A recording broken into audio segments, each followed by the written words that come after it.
Hello hello hello, आप सभी रामलाल्स को एमआर का बहुत बहुत नमस्कार। स्वागत है थर्मोडायनेमिक्स के सेकंड लेक्चर में। फर्स्ट लेक्चर बस थोड़ा सा इंट्रोडक्टरी पार्ट था, जिसमें हमने इंट्रोडक्टरी किया था, बहुत पढ़ा दिया था यार। वर्क के सारे कंसेप्ट मैंने समझाए थे कि पीवी ग्राफ से वर्क आप कैसे कैलकुलेट करेंगे, साइक्लिक प्रोसेस में वर्क क्या होता है, क्लॉकवाइज प्रोसेस हो और एंटी क्लॉकवाइज प्रोसेस हो तो वर्क क्या होता है, वर्क पाथ पे डिपेंड करता है। इन सब कंसेप्ट पे हमने चर्चा किया था, बहुत सारे सवाल सॉल्व किए थे। स्वागत है थर्मोडायनेमिक्स के सेकंड लेक्चर में। सेकंड लेक्चर में साहब आज हम बात करेंगे सबसे ज्यादा इंपॉर्टेंट और सबसे ज्यादा सवाल जो पूछा जाता है थर्मोडायनेमिक्स में, मैंने देखा है वो पूछा जाता है specific heat capacity, degree of freedom, molar heat capacity, इन सब पे इंटरनल एनर्जी। तो सबसे पहले हम आज बात करेंगे, जो हमारा पहला गोल होगा वो होगा डिग्री ऑफ फ्रीडम। उसके बाद हम बात करेंगे internal energy in terms of degree of freedom. उसके बाद हम बात करेंगे मोलर स्पेसिफिक हीट कैपेसिटी। उसके बाद हम बात करेंगे फर्स्ट लॉ ऑफ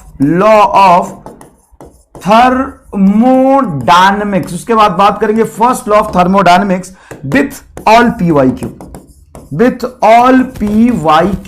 पीवाईक्यू सब इसलिए आपको कराएंगे कि ये एहसास हो कि degree of freedom, internal energy and molar specific heat capacity NEET point of view से कितना ज्यादा इंपॉर्टेंट है।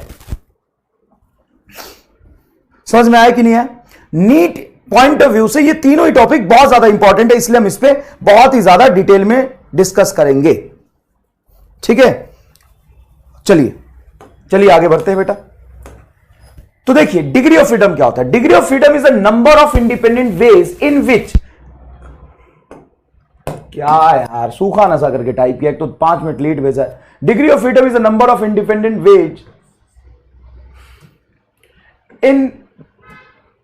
Ways of motion for which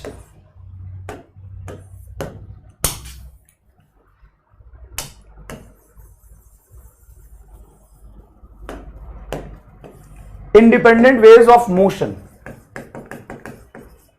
in terms of which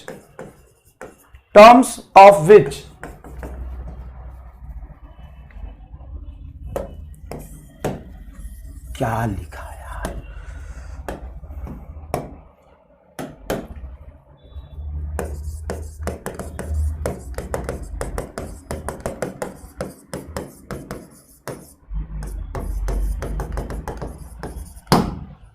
कोई बात नहीं। देखो मैं समझाता हूं डिग्री ऑफ फ्रीडम क्या होता है, छोड़, डेफिनेशन से कोई फर्क नहीं पड़ता।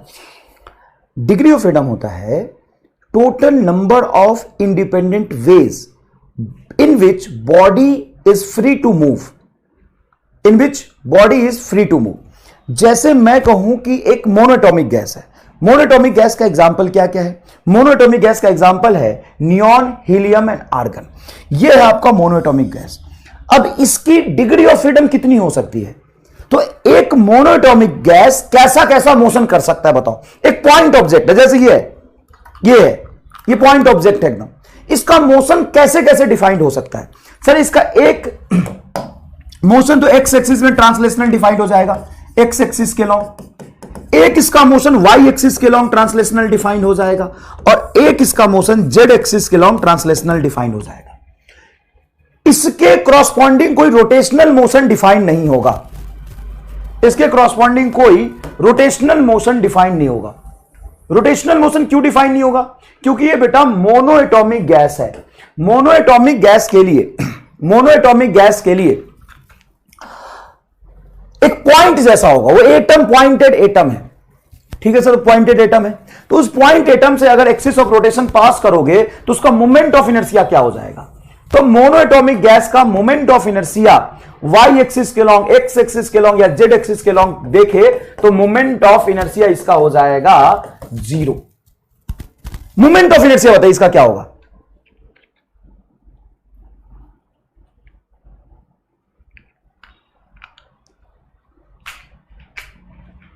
इसका मोमेंट ऑफ इनर्शिया बताइए क्या होगा? मोनो एटॉमिक गैस का moment of inertia zero, moment of inertia define नहीं होगा। तो rotational degree of freedom, degree of freedom is zero. Rotational degree of freedom monoatomic gas का क्या हो जाएगा? जीरो। मोनोएटॉमिक गैस का रोटेशनल डिग्री ऑफ फ्रीडम हो जाएगा साहब जीरो। इसके पास रोटेशनल मोशन एक्स एक्सिस के लॉन्ग, वाई एक्सिस के लॉन्ग, जेड एक्सिस के लॉन्ग होगी नहीं। अच्छा एक बात बताओ, देखा होगा बचपन में जब छोटे बच्चे हो गए तो नोटिस किया होगा, हम खेलते वक्त देखते हैं कि मान लो एक तार जा रहा, वायर है, उस वायर पे एक चींटी बैठी हुई है और चींटी उस वायर के लॉन्ग सीधा सीधा रेंगती हुई क्राउल करती हुई जा रही है। तो उस चींटी के पास कितने डिग्री ऑफ फ्रीडम है? तो उस चींटी के पास 1 डिग्री ऑफ फ्रीडम है, वो भी ट्रांसलेशनल डिग्री ऑफ फ्रीडम। चींटी एक लाइन पे, जैसे वायर है, ना तो एक्स में, ना तो वाई में, ना तो जेड में, सीधा एक वायर मैंने स्पेस में बना लिया, उस पे ये चींटी रेंगती हुई जा रही है। तो इसके डिग्री ऑफ फ्रीडम कितने होंगे? Degree of freedom, degree of freedom कितने होंगे?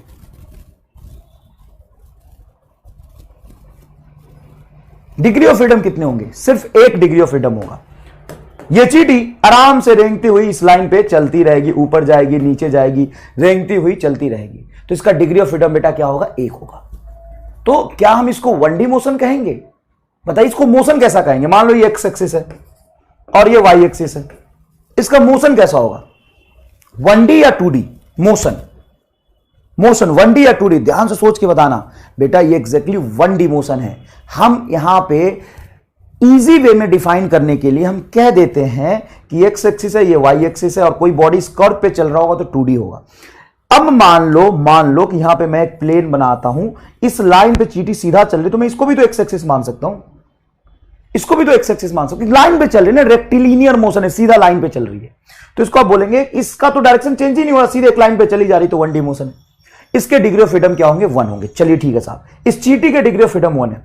मान लो यही चींटी ग्राउंड पे बैठी है और इधर क्राउल करते हुए जा रही है, तो इसके डिग्री ऑफ फ्रीडम कितने होंगे? सर डिग्री ऑफ फ्रीडम का मतलब क्या? डिग्री ऑफ फ्रीडम है, डिग्री ऑफ फ्रीडम का मतलब होता है is the number of independent ways of motion, independent ways of motion in terms which kinetic energy of molecule can define, in terms of which kinetic energy of molecule can define. Degree of freedom is the number of independent ways of motion in terms of which kinetic energy of molecule can define. तो इसके degree of freedom कितने होंगे? 2। Sir ये ऐसे भी चल सकता है, इधर भी आ सकता है, तो ये XY प्लेन में किसी भी इंस्टेंट पे अपनी डायरेक्शन चेंज कर सकता है, इसके डिग्री ऑफ फ्रीडम हो जाएंगे 2। ठीक है, अब मान लो कोई चिड़िया आसमान में उड़ रही है, तो उसके डिग्री ऑफ फ्रीडम कितने हो जाएंगे? सर एक्स में जा सकता है, वाई में जा सकता है और जेड में जा सकता है।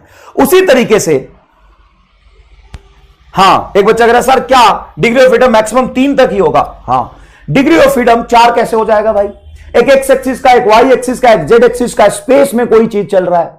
अब कंटेनर में तुमने गैस भर दिया, तो कंटेनर में गैस भरने के बाद कंटेनर के जो मॉलिक्यूल है वो तो उड़ते हुए पंछी की तरह है, एक्स में जा सकते, वाई में जा सकते, जेड में जा सकते, चलो घूम नहीं सकते क्या? एक पॉइंट ऑब्जेक्ट कैसे घूमेगा यार? उसका मोमेंट ऑफ इनर्शिया तो 0 है।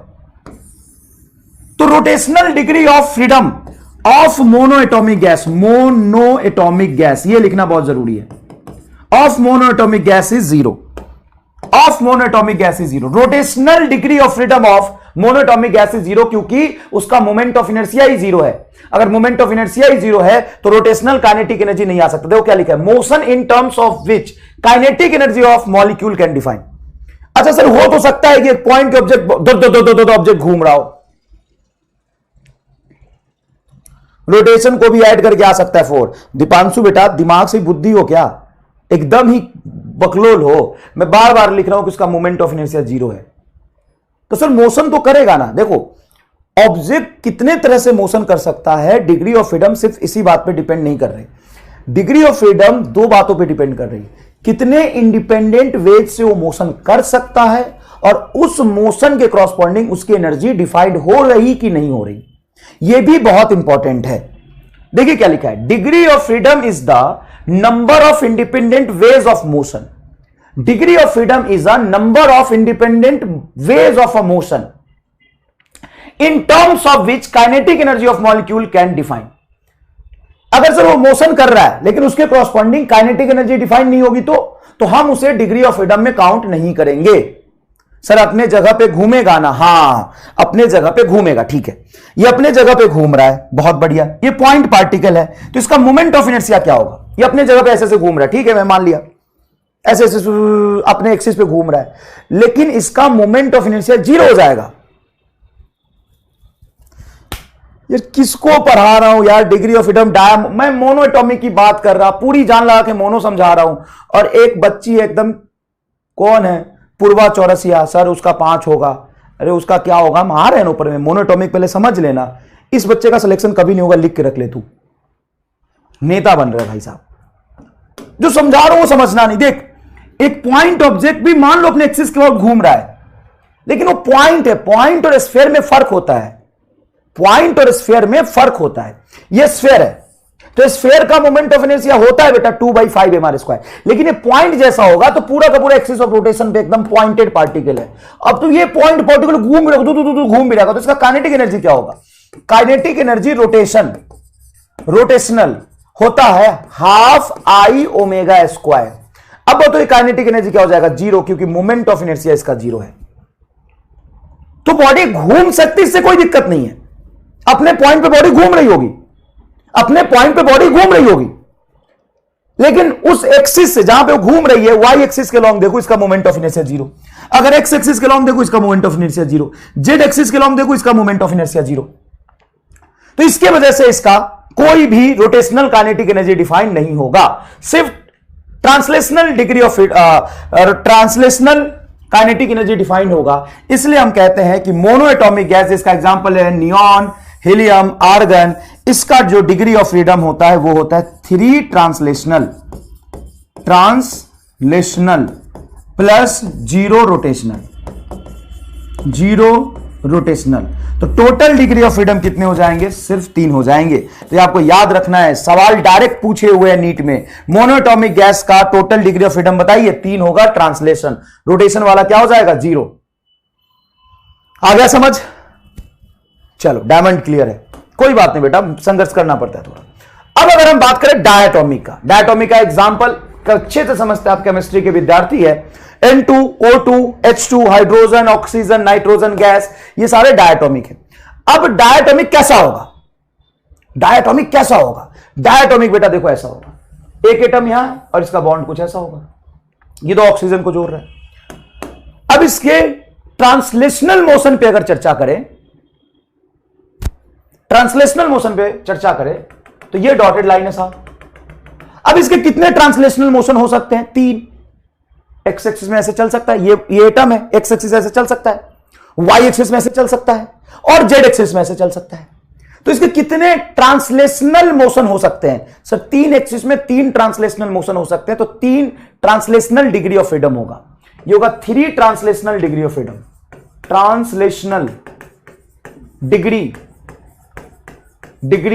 Of freedom. सर रोटेशन की बात करें तो अच्छे से देखना बेटा, पूरी फील दिलाऊंगा। वाई एक्सिस के लॉन्ग इसका मोमेंट ऑफ इनर्शिया होगा क्या? हां, इस एक्सिस के लॉन्ग ये एक्सिस, ये मोनोटॉमिक गैस ऐसे घूम सकता है, सही बात है। अगर मैं इस एक्सिस के अबाउट देखूं, ये एक्सिस बनाया, ये जेड एक्सिस है, जेड एक्सिस के अबाउट भी ऐसे घूम सकता है, और इस जेड एक्सिस के अबाउट भी देखिएगा, जेड एक्सिस अगर मैं इसको बोलूं तो इस एक्सिस से देखो मास दोनों अलग अलग है, तो मोमेंट ऑफ इनर्शिया डिफाइंड हो जाएगा, जेड एक्सिस से भी और वाई एक्सिस से भी।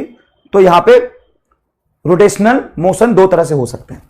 लेकिन अगर तीसरा रोटेशनल मोशन में देखने की कोशिश करूं, ये बेटा एटम है, पॉइंटेड ऑब्जेक्ट है, पॉइंट मास जैसा बिहेव करेगा, तो इस एटम का इस एक्सिस के अबाउट, एक्स एक्सिस के अबाउट मोमेंट ऑफ इनर्शिया बोलो इस एटम का। तो सर ये एक्स एक्सिस तो ऐसे जा रहा, ये तो एक्सिस पे ही आ गया 0, और इसका भी 0। तो जो लाइन दोनों एटम से पास करता हुआ बनेगा, जो एक्स एक्सिस है, हो सकता है वाई एक्सिस हो या जेड एक्सिस हो, उसके क्रॉसपॉन्डिंग इसका मोमेंट ऑफ इनर्शिया क्या आना है? 0 आना है। तो काइनेटिक एनर्जी रोटेशन वाला अलोंग एक्स एक्सिस क्या हो जाएगा? 0। तो इसके कितने रोटेशनल मोशन होंगे जिसके लिए एनर्जी डिफाइंड होगी? कितने रोटेशनल मोशन होंगे जिसके लिए इसकी एनर्जी डिफाइंड होगी? सर 2। दो rotational degree of freedom, rotational degree of freedom. तो टोटल डिग्री ऑफ फ्रीडम कितने हो जाएंगे सर? 5। 5 को भी ऐसे लिखिए 3 + 2 = 5। 3 ट्रांसलेशनल मोशन से, 2 रोटेशनल मोशन से। अब एक बहुत इंपॉर्टेंट सवाल मैं आपसे पूछ रहा हूं, सोच के जवाब दीजिएगा। What is the translational degree of freedom of diatomic gas? What is the translational degree of freedom of diatomic gas? Diatomic gas का ट्रांसलेशनल डिग्री ऑफ फ्रीडम बताइए क्या होगा? डायाटॉमिक गैस का ट्रांसलेशनल डिग्री ऑफ फ्रीडम क्या होगा? Diatomic gas का translational degree of freedom, सिर्फ translational degree of freedom. तो बेटा इसका ट्रांसलेशनल डिग्री ऑफ फ्रीडम होगा 3। सर सिर्फ 3? डिग्री ऑफ फ्रीडम तो 5 होता है। 3 ट्रांसलेशन तो पढ़ के जवाब देंगे वो किसके बारे में बात कर रहा है। नेक्स्ट है बेटा ट्राई एटॉमिक लीनियर। अब ट्राई एटॉमिक 2 तरह के होते हैं। जैसे इसका एग्जांपल अगर मैं CO2 का बॉन्ड देखूं तो CO2 का बॉन्ड कुछ ऐसा बनता है, तो लीनियर है। हाँ ये तो लीनियर है। तो इसके कितने डिग्री ऑफ फ्रीडम होंगे? 5 डिग्री ऑफ फ्रीडम इसके 5 होंगे। DOF डिग्री ऑफ फ्रीडम 5 होंगे। सर कैसे? तो 3 ट्रांसलेशन, ये एटम का बॉन्ड है, एक्स एक्सिस में ऐसे चलेगा, वाई एक्सिस में ऐसे चलेगा और जेड एक्सिस में ऐसे चलेगा। अब इसका भी इस एक्सिस के लॉन्ग देखें अपन, इस एक्सिस के लॉन्ग देखें, अगर आप यहां पे एक्सिस ऑफ रोटेशन को ऐसे बनाएं तो इसके लिए इस पूरे एटम का मोमेंट ऑफ इनर्शिया क्या हो जाएगा सर? 0। ये लीनियर है इस वजह से। तो इसका भी total rotational degree of freedom सिर्फ होगा 2। तो टोटल डिग्री ऑफ फ्रीडम 5। तो जल्दीबाजी नहीं करिएगा। अगर ट्राइटॉमिक में साफ साफ लीनियर लिख दिया है तो degree of freedom linear triatomic का भी क्या होता है? 5। उसका एग्जांपल है CO2। कितना मक्खन की तरह सबको समझ में आ रहा है बेटा। अब देखो poly atomic gas, poly atomic gas is nothing but try atomic non linear. Poly atomic बोलेगा तो अपन ट्राई एटॉमिक नॉन लीनियर समझेंगे, है ना। तो ट्राई एटॉमिक नॉन लीनियर के डिग्री ऑफ फ्रीडम कैसे होंगे? तो बॉन्ड बना के मैं दिखाता हूं। ट्राई एटॉमिक लीनियर का 3 + 3, हाँ राणा जी 3 + 2 बेटा। इधर देखो, तो ट्राई एटॉमिक लीनियर और डायाटॉमिक का सेम डिग्री ऑफ फ्रीडम होता है। क्या होता है बेटा? सेम डिग्री ऑफ फ्रीडम होता है। ठीक, अब देखो ट्राई एटॉमिक नॉन लीनियर, इसका एग्जांपल है CO2। इसका जो बॉन्ड होता है वो ऐसा होता है, C नॉन लीनियर होता है, ये O और इधर बनेगा O। इसके डिग्री ऑफ फ्रीडम बताइए। तो ट्रांसलेशन में तो बात ही नहीं करनी। 3 translational degree of freedom, 3 translational degree of freedom, ये तो पक्का होगा। देखो ना, इसका ऐसे पूरा का पूरा एटम एक्स एक्सिस में ऐसे चलेगा, पूरा का पूरा एटम जेड एक्सिस में ऐसे चल रहा, पूरा का पूरा एटम एक्स एक्सिस में ऐसे चल रहा एंड पूरा का पूरा एटम वाई एक्सिस में ऐसे चल रहा। तो 3 ट्रांसलेशन तो होगा ही होगा। अब इसका अगर हम रोटेशन देखें, ये एक्सिस बनाए, तो बताइए इस एक्सिस के अबाउट क्या इसका रोटेशन पॉसिबल है? हाँ। क्या कुछ मोमेंट ऑफ इनर्शिया भी आ रहा है? हाँ। देखिए ये एक्सिस ऑफ रोटेशन है, इस एक्सिस ऑफ रोटेशन से दोनों ऑक्सीजन एटम दूर दूर है, तो इसके अबाउट मोमेंट ऑफ इनर्शिया आ जाएगा। तो 1 डिग्री ऑफ फ्रीडम यहां से आया। दूसरा डिग्री ऑफ फ्रीडम देखिएगा, ये एक्स एक्सिस बनाया, क्या इसके अबाउट भी ये घूमेगा? हाँ, नॉन लीनियर है, ये एक लाइन में तो नहीं है, नॉन लीनियर है, ऐसे है ये 2 मेरा मुट्ठी मान ले तुम्हारा O है और ये C है, तो एक्स एक्सिस ऐसे पास कर रहा था, ऐसे घूमेगा, ऐसे घूमेगा। देख ये कौन सा? ये वाई एक्सिस के लॉन्ग, देखिए वाई एक्सिस के लॉन्ग कैसे घूमेगा बता। तो C से एक्सिस पास कर रहा है, ऐसे पास कर रहा, O यहां पे ऐसे घूमेगा। तो 1 डिग्री ऑफ फ्रीडम ये हुआ। एक्स एक्सिस के अबाउट ऐसे घूमेगा, ये दोनों ऑक्सीजन यहां पे ऐसे घूमेगा, इसका भी मोमेंट ऑफ इनर्शिया आ गया। अब जेड, तो जेड कहां से पास करेगा? जेड एक्सिस कुछ तरह ये हो गया, देख। अब इस जेड एक्सिस के अबाउट भी देखो, अगर ये O से भी पास कर रहा तो ये O तो दूर ही है ना। हाँ, तो जेड एक्सिस के अबाउट भी ऐसे घूम सकता है। क्या ये तीनों एटम जेड एक्सिस पे आ रहे हैं? क्या नहीं आ रहा है। अब लीनियर और नॉन लीनियर में यही फर्क होता है। लीनियर हो गया तो तीनों ही एटम इस एक्सिस पे आ गए, तो इसलिए 2 ही रोटेशन पॉसिबल होगा। लेकिन यहां पे कितने रोटेशन पॉसिबल हो जाएंगे? 3। तो 3 रोटेशन भी पॉसिबल हो जाएगा। तो टोटल डिग्री ऑफ फ्रीडम कितना आएगा? 6। ये तो बात हुआ सिंपल गैस के नेचर की वजह से। Monoatomic 3, diatomic 5, triatomic linear 5, triatomic non linear 6, triatomic non linear 6। Sir vibrational motion के बारे में जब तक ना बताया जाए तब तक आप कंसीडर नहीं करते हैं, क्योंकि वाइब्रेशनल मोशन एटम के अंदर आना इतना आसान नहीं होता है। वाइब्रेशनल मोशन एटम के अंदर तब आता है जब टेम्परेचर बहुत हाई हो। तो एग्जाम में जब वाइब्रेशनल मोशन बोला जाए तभी उसको कंसीडर करेंगे। If given in a question, और स्पेशली साफ साफ शब्दों में लिखा होता है, if we consider vibrational motion, if we consider vibrational motion,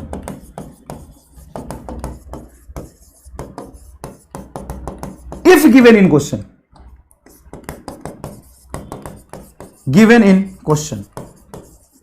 question, जब तक क्वेश्चन में नहीं लिखा हुआ है, we consider vibrational motion given in a question।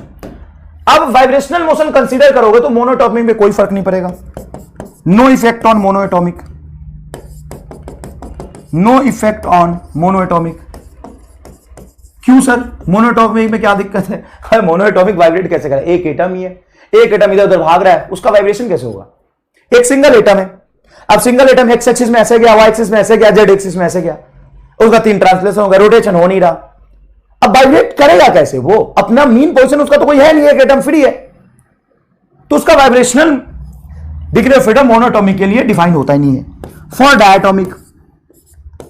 Diatomic, जब डायटॉमिक के बारे में बात करेंगे तो उसका हो जाएगा 3 ट्रांसलेशन, 2 रोटेशन प्लस 2 वाइब्रेशन। नहीं दिया हो तो ये कंसीडर करें, 3 2 5 और 2 7, तो 7 डिग्री ऑफ फ्रीडम हो जाएगा फॉर डाया एटॉमिक। लेकिन साफ साफ अगर vibrational degree of freedom consider करने के लिए बोला गया है तभी आप करेंगे। CO2 को लीनियर में कैसे पता चलेगा? सौम्या जैन, बेटा केमिस्ट्री में बॉन्ड वॉन्ड नहीं पढ़े हो क्या? इतने कमजोर हो, थोड़ा केमिस्ट्री भी पढ़ लो, कैसे पता चलेगा? मैंने बता दिया, तुम्हें पता होना चाहिए कि CO2 का बॉन्ड लीनियर होता है कि नॉन लीनियर होता है। 7 डिग्री ऑफ फ्रीडम होगा। सर ट्राइटॉमिक का, ट्राइएटॉमिक में भी 2 ऐड होंगे, 3 translation plus 2 rotation, 3 rotation plus 2 vibration, 8 degree of freedom. इस एक्सिस के बाद वाइब्रेट कर सकता है ऐसे, और हाँ वो लिखा होगा, ये क्या होगा? Number of vibration given in question,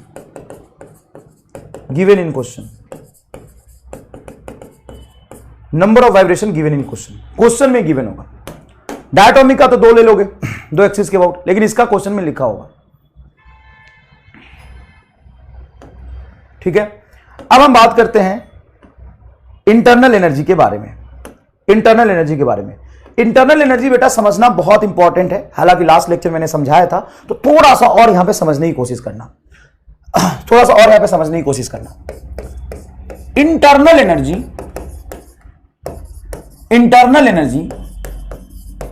is nothing but kinetic energy of atom. Internal energy is nothing but, internal energy is equal to kinetic energy of molecule. यह बात आपको समझ में आती है क्या? क्योंकि गैसेस मॉलिक्यूल में पोटेंशियल एनर्जी तो डिफाइंड होगा ही नहीं,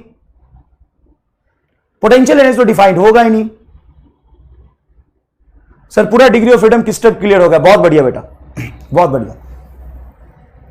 पोली एटॉमिक में वाइब्रेशन कितना कंसीडर करना है वो क्वेश्चन में लिखा होगा, दिया होगा। अरे भाई साहब मैंने बोल दिया तो दिया ही होगा, नहीं दिया होगा ना तो तू कर ही नहीं पाएगा। वाइब्रेशनल डिग्री ऑफ फ्रीडम साफ साफ लिखा होता है।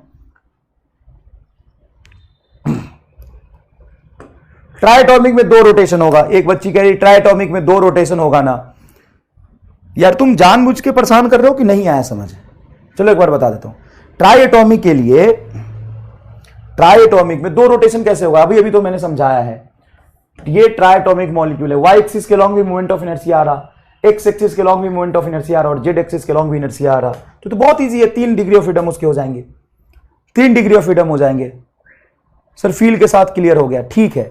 Everything is clear. धन्यवाद। जल्दी जल्दी बता दीजिए कि आपको समझ आ गया। डिग्री ऑफ फ्रीडम क्लियर है, टेबल भी बना देंगे उसका पूरा का पूरा, चिंता मत करिएगा, ठीक है। अब मुझे यह बताइए कि इंटरनल एनर्जी मतलब काइनेटिक एनर्जी ऑफ मॉलिक्यूल, क्या इंटरनल एनर्जी ही काइनेटिक है? हां, पूरा का पूरा, इसमें कोई दो राय नहीं है आइडियल गैस के लिए। और आपको आइडियल गैस के लिए इक्वेशन पढ़ना होता है। For ideal gas, for ideal gas potential energy is zero. For ideal gas potential energy is zero. समझ में आ गई ये बात? For ideal gas potential energy is zero, ये बात समझ में आ गया सर? ठीक है। अब मैं जो लिख रहा हूं सुनना, kinetic energy, potential energy U और kinetic energy of a one molecule due to 1 degree of freedom, degree of freedom. अब वो साहब डिग्री ऑफ फ्रीडम कोई सा भी हो, फर्क नहीं पड़ता है, वो ट्रांसलेशन भी हो सकता है, रोटेशन भी हो सकता है और वाइब्रेशन भी हो सकता है, कोई सा भी degree of freedom. Kinetic energy और potential energy of one molecule, किसका वन मॉलिक्यूल हमें नहीं पता, किसी भी गैस का एक मॉलिक्यूल का, due to 1 degree of freedom is equal to proportional to temperature, is proportional to temperature, और प्रोपोर्शनल कांस्टेंट आता है kB/2, तो हाफ kBT। इसको कह सकते हो आप पोटेंशियल एनर्जी, एनर्जी पर यूनिट मोल और पर डिग्री ऑफ फ्रीडम। कई बार सवाल में लिख देता है कि डायटोमिक गैस है और उस डायटोमिक गैस का इतने मॉलिक्यूल्स है, इतने डिग्री ऑफ फ्रीडम है, तो बताओ एक मॉलिक्यूल का kinetic energy per molecule, kinetic energy per molecule, sorry मोल मत लिखा, पर molecule, kinetic energy per molecule per unit degree of freedom कितना होगा? Half kBT। बहुत आसान सा फॉर्मूला, सिर्फ हाफ kBT, सिर्फ हाफ kBT। तो सर ये तो बहुत इजी है, बहुत इजी है, लेकिन सवाल को अच्छे से पढ़ के बेटा जवाब आपको देना होता है, ठीक है सर। टोटल मॉलिक्यूल के लिए कितना हो जाएगा? तो ये हो गया potential energy, sorry internal energy, internal energy, मैं इंटरनल बोलूं या काइनेटिक बोलूं एक ही बात होता है। Internal energy of total N molecule due to total F degree of freedom, where F is degree of freedom, degree of freedom, ये कितना हो जाएगा साहब? काइनेटिक एनर्जी या पोटेंशियल, पोटेंशियल कहां लिखा मैंने? ये पोटेंशियल नहीं है, पोटेंशियल, अरे सॉरी, इंटरनल एनर्जी या काइनेटिक एक ही बात है, सॉरी बेटा ये मिसप्रिंट हो गया। इंटरनल, सॉरी, पोटेंशियल एनर्जी नहीं, पोटेंशियल तो जीरो है, हाँ पोटेंशियल जीरो है, potential zero, not potential, I am sorry, misprint हो गया समझाते समय। दिस इज इंटरनल एनर्जी और kinetic energy, this is internal energy और काइनेटिक एनर्जी, ठीक है, ओके। तो internal energy of a total N molecule due to total N degree of freedom, एक डिग्री ऑफ फ्रीडम की वजह से इतना आया है, तो F डिग्री ऑफ फ्रीडम से F से मल्टीप्लाई कर देंगे, और एक मोल का है तो N मोल के लिए N से भी मल्टीप्लाई कर देंगे, तो ये हो जाएगा आपका हाफ नंबर ऑफ मॉलिक्यूल, ये है और degree of freedom into T into KB. KB की वैल्यू को हम लिख सकते हैं R बटा Na एवोगाड्रो नंबर, N बटा ए हो जाएगा आपका नंबर ऑफ मोल, तो ये हो जाएगा हाफ N, ये R T NRTF FT NRFT, ये हो गया आपका total internal energy, total internal energy, ये हो गया आपका टोटल इंटरनल एनर्जी। इसी को चेंज इन इंटरनल एनर्जी के टर्म्स में आप ऐसे लिख सकते हैं, चेंज इन इंटरनल एनर्जी के टर्म्स में ऐसे लिख सकते हैं कि delta U is equal to half NRF delta T. और मैंने आपको बताया था कि किसी भी स्टेट को हम इंटरनल एनर्जी से हम डिफाइन नहीं करते, हम सिर्फ टेम्परेचर बता देते हैं, और जैसे टेम्परेचर डिफरेंट होगा पोटेंशियल एनर्जी चेंज हो जाएगी। Potential energy is nothing but a function of temperature. Potential energy is nothing but a function of temperature. ठीक है, potential energy nothing but a function of temperature. अब हम आगे चलते हैं और इसको समझते हैं। एक मिनट अभी रुक जाइए, इसको समझते हैं, फाइनली मैं टेबल बना दूंगा। स्पेसिफिक हीट कैपेसिटी को, स्पेसिफिक हीट कैपेसिटी क्या होता है सर? स्पेसिफिक हीट कैपेसिटी होता है heat required to raise the temperature by 1 degree Celsius of unit mass. इसको स्पेसिफिक हीट कैपेसिटी को हम एस से रिप्रेजेंट कर देते हैं, और एस इज इक्वल टू होता है बेटा, एस इज इक्वल टू होता है डी क्यू बटा डी टी इंटू एम। ये है आपका स्पेसिफिक हीट कैपेसिटी। ये क्या बेटा? Specific heat capacity. Heat required to raise the temperature by 1 degree Celsius of a unit mass. ठीक है, ये होता है बेटा हीट कैपेसिटी।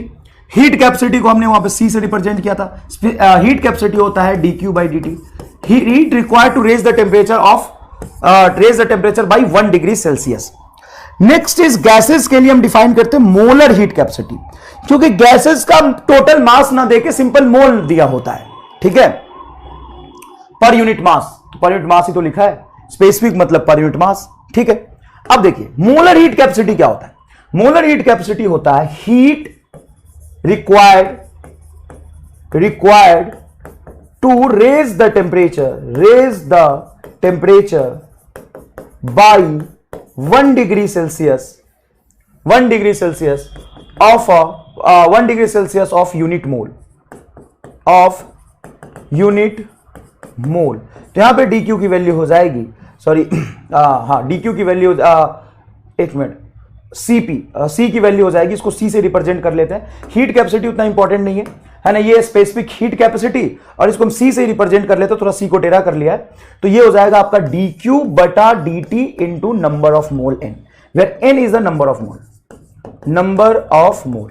टोटल मोल के लिए, टोटल एन मोल को डी क्यू हीट की जरूरत पड़ी होगी, तो पर यूनिट मोल क्या हो जाएगा? एन से डिवाइड कर लेंगे। तो यहां पे बहुत इंपॉर्टेंट है कि molar specific heat capacity, heat required to raise the temperature by 1 degree Celsius per unit mole, per mole, हाँ, पर मोल। और ये स्पेसिफिक हीट कैपेसिटी। तो एस और सी में क्या रिलेशन होगा, ये इंपॉर्टेंट है।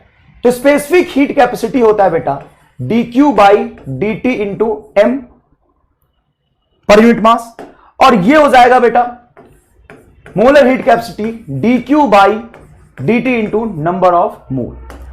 जब यहां से डी क्यू की वैल्यू उठा के रख देंगे तो एस बराबर आ जाएगा आपका, एस बराबर आ जाएगा डी क्यू बटा डी टी की वैल्यू यहां उठा के रख देंगे तो ये हो जाएगा N into C, N into C, specific heat capacity N into C. और इधर एक मिनट मास नीचे रहेगा तो एन इंटू सी इसके जगह पे रखेंगे, बटा मास आ जाएगा।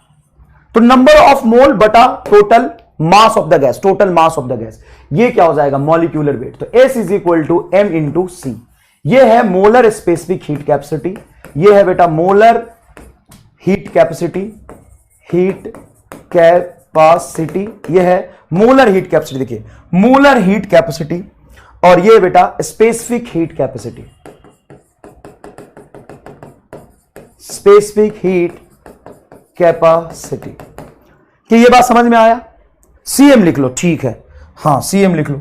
मोलर हीट कैपेसिटी को सीएम से भी रिप्रेजेंट कर लेते हैं, सीएम से रिप्रेजेंट करते हैं। मोलर हीट कैपेसिटी को हम सीएम से रिप्रेजेंट कर लेते हैं, ठीक है ना, सीएम से रिप्रेजेंट कर लेते हैं मोलर स्पेसिफिक हीट कैपेसिटी। तो मोलर स्पेसिफिक हीट कैपेसिटी और हीट कैपेसिटी में बेटा ये रिलेशन आ जाएगा, ठीक है ना। तो ये बहुत इंपॉर्टेंट है क्योंकि इसके टर्म्स में कई बार सवाल पूछ लेते हैं।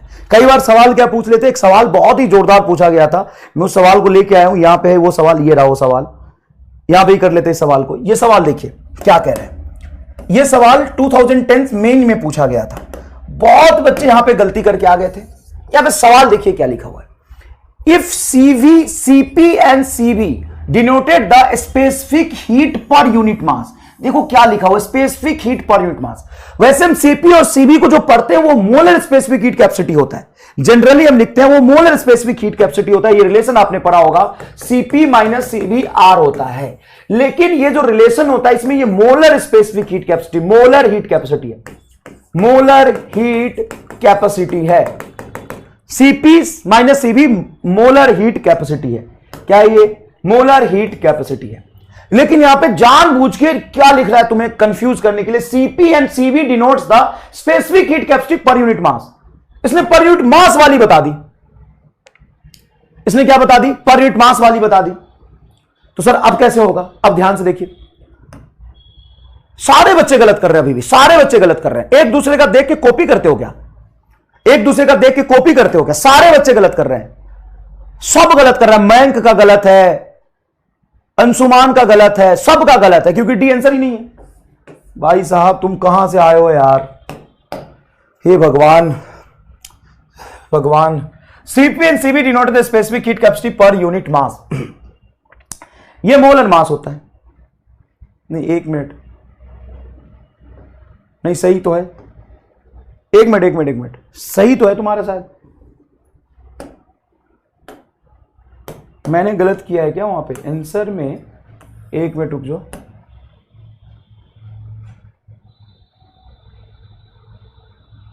स्पेसिफिक हीट कैपेसिटी, यहां पे डिवीजन में तो गलती नहीं कर दिया ना मैंने? ये सही लिखा तो है ना? इसके डिवीजन में तो कोई गलती नहीं किया, ये तो सही है। एक बार देख लो, ऊपर में एस और बटा सी एम, ये रहा तुम्हारा डी क्यू बटा डी टी, नीचे एम, एस का फॉर्मूला सी एम को लिखूंगा तो डी क्यू बटा डी टी, ऊपर चला जाएगा एम, ऊपर चला जाएगा नंबर ऑफ मोल।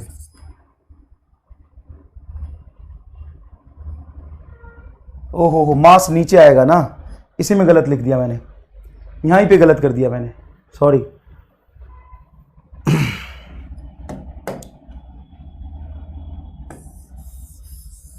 ये हो जाएगा c m is equal to M into s. ये आपका मोलर हीट कैपेसिटी और ये है आपका सॉरी स्पेसिफिक हीट कैपेसिटी और ये मोलर हीट कैपेसिटी। चिंता मत करिए, ये रिलेशन आएगा कि c m is equal to हो जाएगा एम इंटू एस। डायमेंशन ही गलत हो गया यार, यहां पे जबरदस्ती लिखना ठीक नहीं था, गलत हो गया था। देखिए ध्यान से, ये सी एम है, सी एम है molar heat capacity, molar heat capacity. Confuse मत होना यार, ये सी इंटू स्मॉल एम सब्सक्रिप्ट में लिखा है, बहुत छोटा सा लिखा है ना, सॉरी। और ये आपका स्पेसिफिक हीट कैपेसिटी।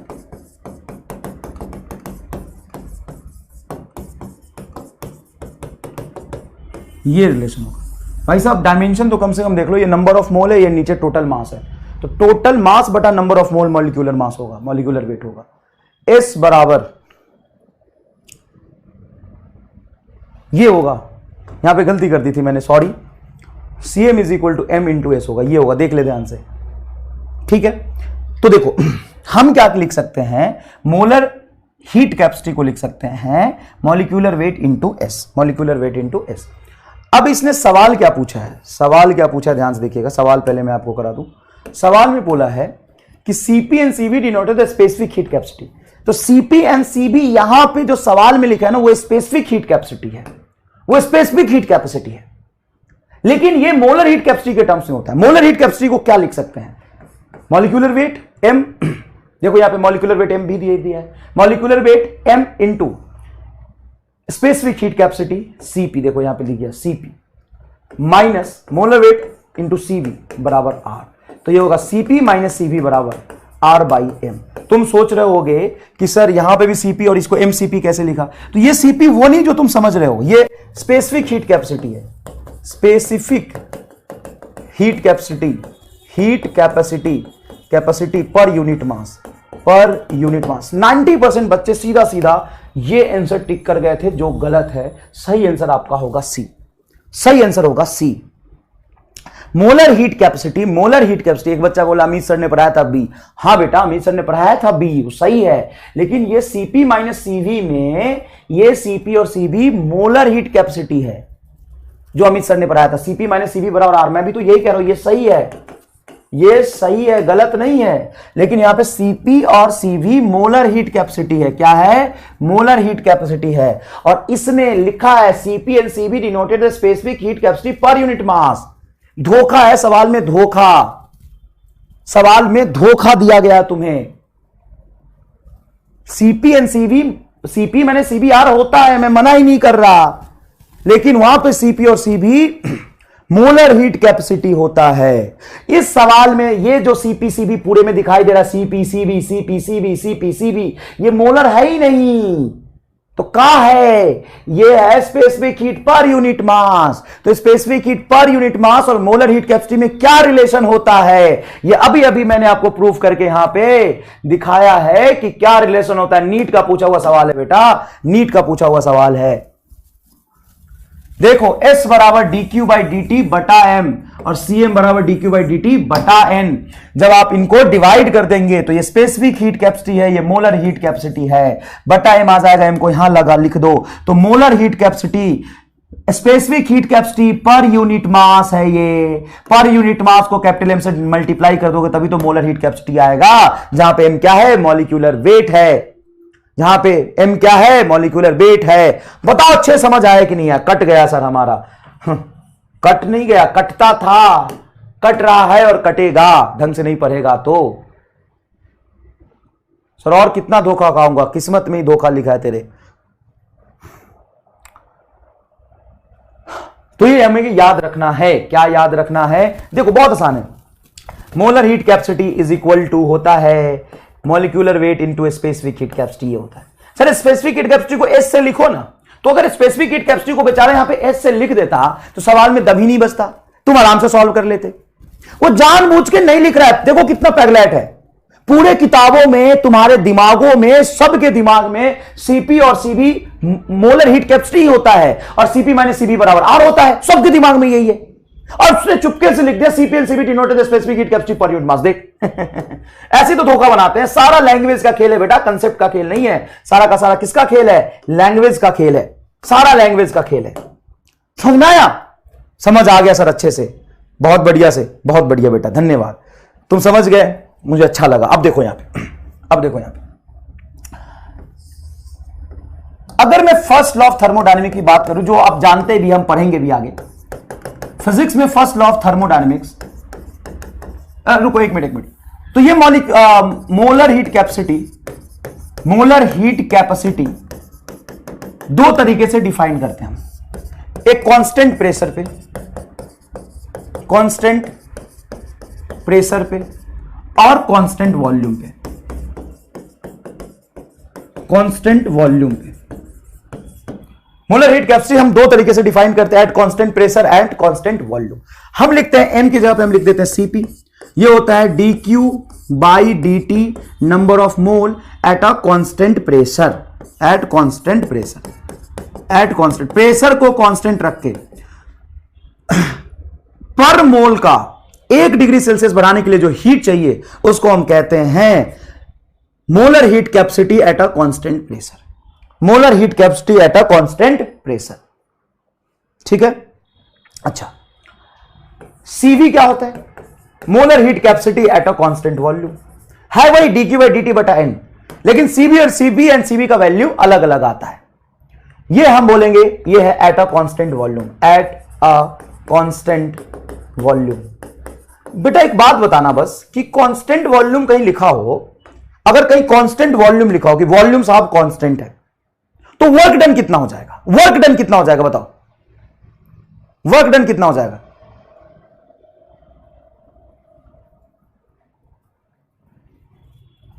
तो सर कांस्टेंट वॉल्यूम है तो इसका वर्क 0 हो जाएगा, क्योंकि वर्क बड़ा होता है P डेल्टा V। वर्क के लिए वॉल्यूम का बदलना जरूरी है, वॉल्यूम का बदलना वर्क 0 हो जाएगा। वर्क 0 हो जाएगा तो फर्स्ट लॉ ऑफ थर्मोडायनेमिक्स आप जानते हैं, first law of thermodynamics, thermodynamics dq बराबर du प्लस dw। ये पढ़ाऊंगा वैसे तो dw अगर 0 है तो हम लिख सकते हैं dq बराबर du, dq बराबर du, ये हम लिख सकते हैं। हाँ ये तो बहुत आसान है। ये तो अगर आप कांस्टेंट वॉल्यूम की बात कर रहे हो तो लिख ही सकते हो। और यहां पे पूरी की पूरी बात हमने किसके लिए डिफाइन की है? कांस्टेंट वॉल्यूम के लिए। तो कांस्टेंट वॉल्यूम के लिए dq कितना होता है, यहां से बताओ तो dq कितना होता है। कांस्टेंट वॉल्यूम के लिए dq होता है NCV dt। कांस्टेंट वॉल्यूम के लिए dq होता है, अरे भाई सी साहब cv को लिखते हैं dq बाई dt बटा n। अगर मैं dt और n को इधर ले जाऊं तो dq बराबर क्या होगा, NCV dt। dq बराबर क्या होगा, NCV dt। ये कांस्टेंट वॉल्यूम के लिए हम जानते हैं, और कांस्टेंट वॉल्यूम के लिए ये होता है, ये हम कांस्टेंट वॉल्यूम के लिए जानते हैं, और ये कांस्टेंट वॉल्यूम के लिए होता है, वो भी dq ये भी dq। तो इक्वल कर दो सर। जब मैं इक्वल करूंगा तो ये हो जाएगा NCV dt बराबर du। अभी du का फॉर्मूला हमने पढ़ा था, चेंज इन इंटरनल एनर्जी, ये रहा चेंज इन इंटरनल एनर्जी, ये रहा du। Half NRF dt, half NRF dt, half NRF dt, तो क्या हो जाएगा, इसको हम क्या लिख सकते हैं, तो इसको आप लिख सकते हो हाफ NRF dt, और ये क्या है NCV dt। n से n कैंसिल हो जाएगा, dt से dt कैंसिल हो जाएगा, तो cv क्या बनेगा, तो cv हो जाएगा आपका RF/2। एक्चुअल में जो आपका molar heat capacity eight a constant volume cv होता है, वो सिर्फ और सिर्फ डिग्री ऑफ फ्रीडम पे डिपेंड करता है। देखिए कितना आसान रिलेशन आया, cv बराबर NRF/2, cv बराबर NRF/2। सिंपल cv डायरेक्ट किस पे डिपेंड करता है, डिग्री ऑफ फ्रीडम पे। ये गैस के नेचर पे डिपेंड नहीं करता। ये जो कांस्टेंट वॉल्यूम पे जो एक सॉरी जो किसी गैस के लिए हम cv डिफाइन करेंगे, गलत से बोल दिया, गैस के नेचर पे डिपेंड नहीं करता। एक्चुअली गैस के लिए जो हम cv डिफाइन करेंगे, वो गैस के लिए cv हो जाएगा RF/2, और f क्या किस पे डिपेंड करता है, गैस के मॉलिक्यूल्स पे। समझ में आया? Okay sir. अब यहां पे cp और cv में दो रिलेशन होते हैं। क्या रिलेशन होता है, cp माइनस cv बराबर r, जो आप जानते हैं, अमित सर ने पढ़ाया है, बहुत जोरदार पढ़ाया है। वो cp माइनस cv बराबर r होता है, जहां पे ये मोलर हीट कैपेसिटी है, molar heat capacity at constant pressure and constant volume. cp बटा cv का रेशियो क्या हो जाता है, गामा हो जाता है। cp बटा cv का रेशियो क्या हो जाता है, गामा हो जाता है। तो cp बटा cv का रेशियो तुम्हारा हो गया गामा। ये हमें याद रखना है, दो formula, cp minus cv r और cp बटा cv हो गया गामा। ठीक है साहब, ये दोनों हमें याद रखना है। दूसरी बात cv बराबर होता है RF/2, बिल्कुल सही है। cv बराबर होता है RF/2, cv बराबर होता है RF/2। यहां से क्या f और गामा में रिलेशन निकाल सकते हैं, क्या f और गामा में रिलेशन निकाल सकते हैं क्या? देखिए ये डिग्री ऑफ फ्रीडम और इस गामा में रिलेशन निकाल सकते हैं क्या? हाँ निकाल सकते हैं। कैसे निकाल सकते हैं? तो हम क्या करेंगे, हम इससे cp/cv गामा है, तो cp बराबर क्या हो जाएगा, cp बराबर हो जाएगा गामा इंटू cv। ये इक्वेशन नंबर 1 में यूज कर लेते हैं। हम जानते हैं cp माइनस cv बराबर है r। cp को क्या लिख सकते हैं सर, इसको गामा cv लिख सकते हैं। इसको हम लिख सकते हैं गामा cv माइनस cv बराबर r। तो यहां से cv कॉमन निकल जाएगा, तो इसको हम लिख सकते हैं gamma -1 is equal to r। तो दूसरा फॉर्मूला यहां से cv का आ गया r बटा गामा -1, r बटा गामा -1। तो ये दो फॉर्मूला हो गया cv का, RF/2 या r बटा गामा -1। दोनों के टर्म्स में ही आपसे सवाल पूछे जा सकते हैं और बहुत फ्रीक्वेंटली पूछे जा सकते हैं। cv बराबर के बोलिए क्या होता है, cv बराबर क्या होता है RF/2, और यहां पे cv बराबर क्या होता है r बटा गामा -1। तो सर यहां से हमें यह समझ आया कि RF/2 is nothing but r बटा गामा -1। हाँ, r से r कैंसिल कर दो, r से r कैंसिल कर दो, ठीक है, और 2 को यहां ले जाओ, तो ये हो जाएगा तुम्हारा 2/f। देखो इसको उल्टा कर दिया, इसको उल्टा कर दिया, देखो ना मैंने क्या किया, इसको भी उल्टा कर दिया, इसको भी उल्टा कर दिया, तो ऐसा लिख सकते हैं, हाँ लिख सकते हैं। अब यहां से -1 को इधर ले आता हूं, तो gamma is equal to 1 plus 2/f आ जाएगा। ये डायरेक्ट नीट 2013 का सवाल है, नीट 2013 का सवाल है, डायरेक्ट सवाल है। Gamma is equal to 1 plus 2/f। cv को किस जगह पे RF/2 रखे, तो हाँ बेटा cv के जगह पे RF/2 रख दिया, तो r से r कैंसिल होगा, देख लो ना, cv के जगह पे RF/2 रख देंगे, वही किया है, RF/2 रखा है, cv की जगह पे RF/2 रखा है, r से r कैंसिल हो गया। डायरेक्ट नीट 2013 में गामा और डिग्री ऑफ फ्रीडम के बीच में रिलेशन पूछा था। ये रिलेशन है gamma is equal to 1+2/f, gamma is equal to 1+2/f। तो बहुत इंपॉर्टेंट चीज है। गामा क्या है? आइडियाबैटिक एक्सपोनेंट। केमिस्ट्री में कुछ नहीं पढ़े हो क्या? गामा है आइडियाबैटिक एक्सपोनेंट। बहुत सही बेटा, बहुत सही, बहुत दूर तक जाओगे तुम। गामा है आइडियाबैटिक एक्सपोनेंट। Cp/Cv गामा होता है और Cp-Cv R के बराबर होता है। तो यहां से कुछ रिलेशन हमने ड्राइव किए। अब मैं इसको एक बार और कर देता हूं ताकि आप खुद इसको भूल भी जाओ तो कोई दिक्कत ना हो, आप तुरंत से इसको फिर से ड्राइव करके निकाल ले। पूरा मैं एक बार और ड्राइव करना चाहता हूं क्योंकि ये फिजिक्स में भी काम आता है और केमिस्ट्री में भी काम आता है। ध्यान से देखिए मैं क्या लिख रहा हूं बेटा, एकदम ध्यान से देखिएगा। Cv इज इक्वल टू आपने पढ़ा, Cv इज इक्वल टू आपने पढ़ा Rf/2, ये Cv का फॉर्मूला है। ठीक है सर। दूसरा फॉर्मूला आपने पढ़ा था Cp और Cv का रेशियो गामा होता है, Cp और Cv का रेशियो गामा होता है। तीसरा आपने फॉर्मूला पढ़ा Cp-Cv is equal to R के बराबर होता है। Cp-Cv क्या होता है? R के बराबर होता है, R के बराबर होता है। एक गामा को बोल रहा है पॉइजन रेशियो। ठीक है। Cp को लिख सकते हैं गामा Cv, यहां पे Cp की वैल्यू हम लिख सकते हैं gamma Cv minus Cv is equal to R। बेटा यहां से Cv कॉमन निकाल लोगे तो आपको दिख रहा है Cv कॉमन निकलेगा तो गामा -1 बचेगा, उसको नीचे रख दो तो Cv बराबर हो गया R बटा गामा -1। सारे स्टेप में आपको फॉर्मूले लिख दिए, हर स्टेप में आपको फॉर्मूला ही है। आप जानते हैं Cv बराबर Rf/2, Cp/Cv बराबर गामा, Cp-Cv बराबर R। तो यहां से Cp को R Cv लिख सकते हैं। देखो Cp को R Cv लिख सकते हैं, सॉरी Cp को गामा Cv लिख सकते हैं। तो यहां पे Cp को हमने गामा Cv लिखा, Cv बाहर चला गया, गामा -1 को नीचे पुट कर दिया। ठीक है बेटा। अच्छा, अब हम जानते हैं कि Cv को हम लिख सकते हैं Rf/2। हाँ सर, Cf होता है Cv होता है Rf/2। ठीक है, Cv होता है Rf/2 और इस Cv को R बटा गामा -1 लिख सकते हैं, R बटा गामा -1 लिखते हैं। R से R कैंसिल हो गया, इसको उल्टा कर दिया हमने, इसको ऊपर ले गए तो ये हो गया 2/f और इसको ऊपर ले गए तो ये हो गया गामा -1। -1 को इधर ले आते हैं तो गामा इज इक्वल टू हो गया 1+2/f। देखो पूरे बोर्ड में जो भरा था वो 4 लाइन में हमने तुम्हें अरेंज करके लिखा और ये नीट 2013 का ये सवाल ही है। गामा इज आइडियोबैटिक एक्सपोनेंट और F is degree of freedom, F is degree of freedom. तो भाई साहब ये सारा है तुम्हारा मार रट्टा, जोर जोर से मार रट्टा, रट्टा मार, रट्टा मार। गामा पॉइजन रेशियो ही पढ़ा है, पॉइजन रेशियो। गामा बेटा आइडियाबैटिक एक्सपोनेंट होता है।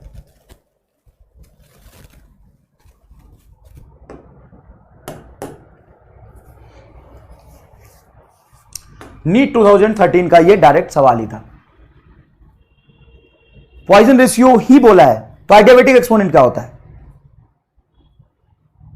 आइडियाबैटिक एक्सपोनेंट क्या होता है?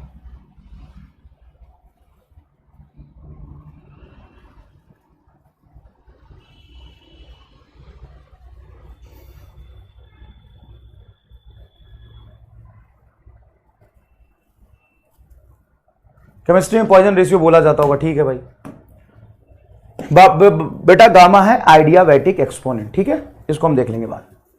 अब हमने इसका टेबल बना दिया है। अब इस टेबल में सारे चीजें डायरेक्ट लिखी हुई है और ये सब कुछ आपको सिस्टमेटिक तरीके से याद होना चाहिए, है ना। कैसे लिखा है देखिएगा ध्यान से, मजा आ जाएगा आपको ये टेबल देख के। टेबल देख के आपको मजा आ जाएगा, देखिएगा ध्यान से। सबसे पहले हम बात करते हैं गैसेस के बारे में, गैसेस के बारे में। तो सबसे पहला गैस है हमारा monoatomic gas. Monoatomic gas, monoatomic gas का एग्जांपल क्या है? Helium, neon, argon. Monoatomic gas का डिग्री ऑफ फ्रीडम कितना होता है? सर 3 ट्रांसलेशन, और मोनो है तो रोटेशन नहीं होगा और वाइब्रेशन भी नहीं होगा, वाइब्रेशन भी नहीं होगा और रोटेशन भी नहीं होगा। तो 3 + 0 बराबर क्या आ जाएगा? 3 आ जाएगा। मोनो एटॉमिक गैस का CV क्या हो जाएगा? तो CV हमने डायरेक्ट पढ़ा है Rf/2, यही तो CV है, Rf/2। CV इज Rf/2, तो R/2 कांस्टेंट है, सीधा सीधा डिग्री ऑफ फ्रीडम रख दो। तो इसका डिग्री ऑफ फ्रीडम है 3, तो 3R/2। अब बताओ CV का फील आया कि नहीं आया? अब बताइए CV का फील आया कि नहीं आया? What is CV? Sir CV is RF/2। R क्या है? कांस्टेंट, गैस कांस्टेंट 2, तो कांस्टेंट है R/2 इंटू एफ। सीधा डिग्री ऑफ फ्रीडम रख दिया, सीधा डिग्री ऑफ फ्रीडम रख दिया। CV direct degree of freedom होता है, तो तुम्हें डायरेक्ट डिग्री ऑफ फ्रीडम याद है तो सीवी की वैल्यू याद है। यहां देख डायटोमिक गैस के लिए ये सारा केटीजी का पार्ट चल रहा है बेटा, काइनेटिक थ्योरी ऑफ गैस में आता है ये। काइनेटिक थ्योरी ऑफ गैस में ये सारी चीजें पढ़ना जरूरी है। अब आप थर्मोडायनेमिक्स में सीपीसीबी करते रहोगे, थर्मोडायनेमिक्स में सीपीसीबी करते रहोगे और सीपीसीबी का मतलब ही नहीं पता होगा तो रट के कैसे करोगे? रट के कैसे करोगे बताओ? अच्छे से सोच के बताओ, अच्छे से सोच के बताओ क्या होता है CV? Degree of freedom into R/2, तो डिग्री ऑफ फ्रीडम मोनोटोमिक का 3 हो गया 3R/2। अब अगर हम डायटोमिक के बारे में बात करें तो डायटोमिक का डिग्री ऑफ फ्रीडम 3 ट्रांसलेशन और 2 रोटेशन, तो 5, तो सिंपल हो जाएगा 5R/2 5R/2। अब सीपी क्या होता है? तो अभी हमने यहां पे देखा था सीपी माइनस सीवी बराबर आर, तो सीवी को उधर ले जाओगे तो ये हो जाएगा सीपी बराबर सीवी प्लस आर, तो एक आर और इसमें एक्स्ट्रा ऐड कर देना है, बस एक आर इसमें एक्स्ट्रा ऐड कर देना है। 3R/2 में एक और आर ऐड करोगे तो हो जाएगा 5R/2, इसमें एक और आर ऐड करोगे तो 7R/2। बहुत इजी है। अब है बेटा ट्राई एटॉमिक लीनियर, तो ट्राई एटॉमिक लीनियर और डायटोमिक का नेचर सेम ही होता है, सब कुछ वही रहेगा। देखो 3 ट्रांसलेशन 2 रोटेशन 5R/2 7R/2 सब कुछ वही हो जाएगा। Next is triatomic non linear. Triatomic non linear, ये ट्राइएटॉमिक लीनियर की बात हो गई। ये ट्राइएटॉमिक नॉन लीनियर SO2 इसका एग्जांपल है। 3 ट्रांसलेशन 3 रोटेशन 6, तो इसमें सीवी हो जाएगा आपका 3R। कैसे कैसे कैसे? तो टोटल डिग्री ऑफ फ्रीडम 6 आया तो FR/2, सिंपल क्या रखेंगे FR/2, ये आ जाएगा। इधर देखो ये हो जाएगा आपका CV प्लस R CP, तो ये हो जाएगा 4R।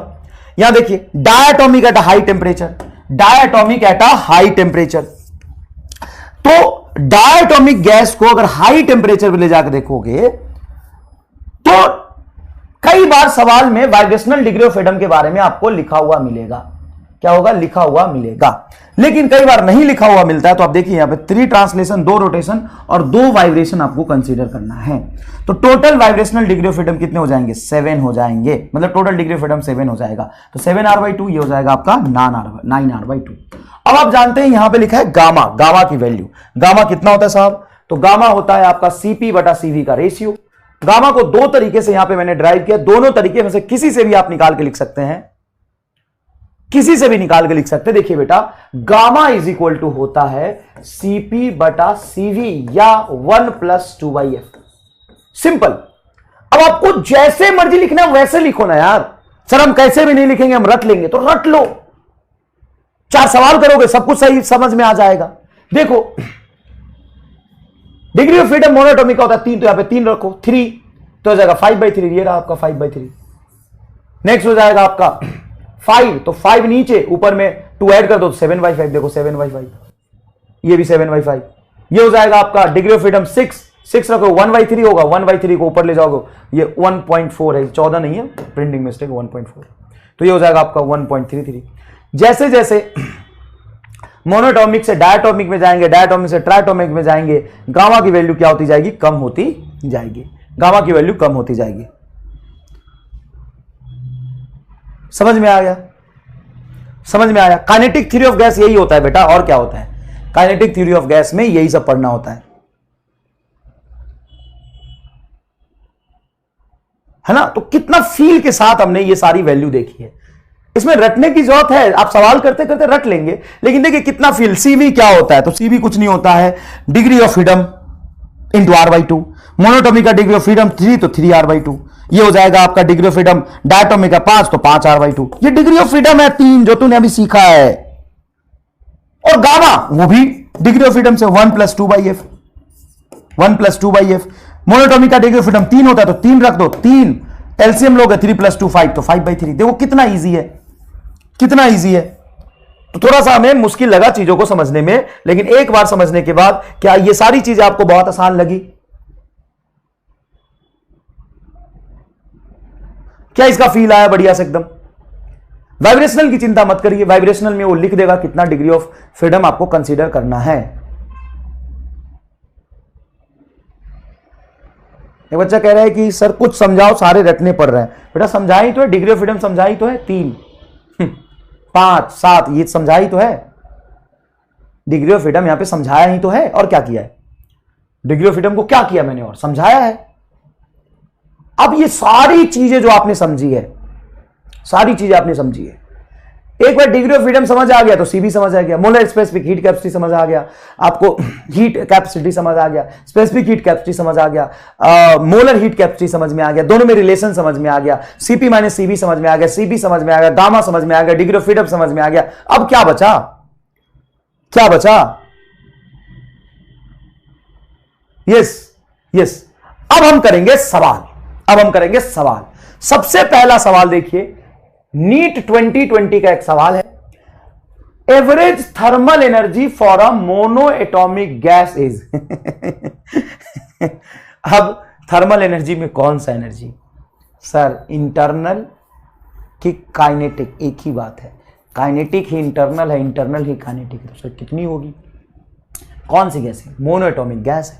मोनो एटॉमिक की गैस की डिग्री ऑफ फ्रीडम होती है 3, तो ये आंसर आ गया। नीट 2020 का सवाल है बेटा, शर्म करो सवाल देख के। हाँ, b is answer, that's it. अरे भाई हमने पढ़ा है, पूरे फॉर्मूला एक साथ लिखना चाहता हूं मैं, पूरे फॉर्मूला एक साथ लिखना चाहता हूं। यू बराबर क्या होता है, हाफ NR/FT, ये होता है। तो average thermal energy for a monatomic gas is इतना, तो नंबर ऑफ मोल तो दिया ही नहीं है, तो ये एवरेज पूछा है, पर मोल पूछा है, पर मोल पूछा है, इसलिए यहां पे n को यहां ले आया, तो U बटा n इज इक्वल टू हो जाएगा FRT/2। अब यहां से सॉरी नंबर ऑफ मोल पे तो जाने की जरूरत ही नहीं है, ये तो सिंपल KBT से ही पूछा। अरे यार, ये तो KBT वाला पूछा है, KBT बोल्ट्जमैन कांस्टेंट। अरे दादा, ये तो सिंपल KBT पूछा है, तो F/2 इंटू KBT हो जाएगा। डिग्री ऑफ फ्रीडम 3 रख दीजिए, आंसर आ गया। बोल्ट्जमैन कांस्टेंट है, गैस कांस्टेंट तो इसमें है भी नहीं। नेक्स्ट देखिए, degree of freedom of a triatomic gas. Sir ऐसे सवाल आते हैं क्या? ये रखिए, 1999 में सवाल पूछा था, degree of freedom of a triatomic gas. Triatomic gas का डिग्री ऑफ फ्रीडम कितना होता है? 6। ट्राइएटॉमिक गैस का डिग्री ऑफ फ्रीडम कितना होता है? 6। लेकिन सर इस ट्राइएटॉमिक में हम लीनियर लेंगे कि नॉन लीनियर? जब कुछ ना कहा जाए और सिंपल ट्राइएटॉमिक गैस लिखा होगा तो आपको नॉन लीनियर ट्राइएटॉमिक लेना है, नॉन लीनियर ट्राइएटॉमिक लेना है। तो सर लीनियर कब लेंगे? जब लीनियर साफ साफ लिखा हो तब लीनियर लेंगे। जब लीनियर लिखा हो कि लीनियर ट्राइएटॉमिक, तब वो लेंगे आप। समझिए, आसानी से मत भागिए तुरंत से। कुछ चीजें हैं बाय डिफॉल्ट जो लोग मान लेते हैं, वो आपको भी मान के जवाब देना है। क्या? अगर सिर्फ ट्राइएटॉमिक लिखा है तो नॉन लीनियर ट्राइएटॉमिक ही होगा। सर अगर नॉन लीनियर लिखा है तो नॉन लीनियर होगा। अगर लीनियर ट्राइएटॉमिक के बारे में पूछना हो तो सवाल में लिख दिया जाता है। समझ में है कि नहीं है? नेक्स्ट देखिए, the number of translational degree of freedom of a diatomic gas. बताइए, डायटोमिक गैस का डिग्री ऑफ फ्रीडम बताइए कितना होगा? आराम से सोच के जवाब दीजिएगा, आराम से सोच के जवाब दीजिएगा। वैसे भी ऑप्शन में 5 नहीं आया, ये ठीक है। होता तो दिक्कत होती ना। चलिए बताइए, डायटोमिक गैस का degree of freedom, diatomic gas का, डायटोमिक गैस का डिग्री ऑफ फ्रीडम।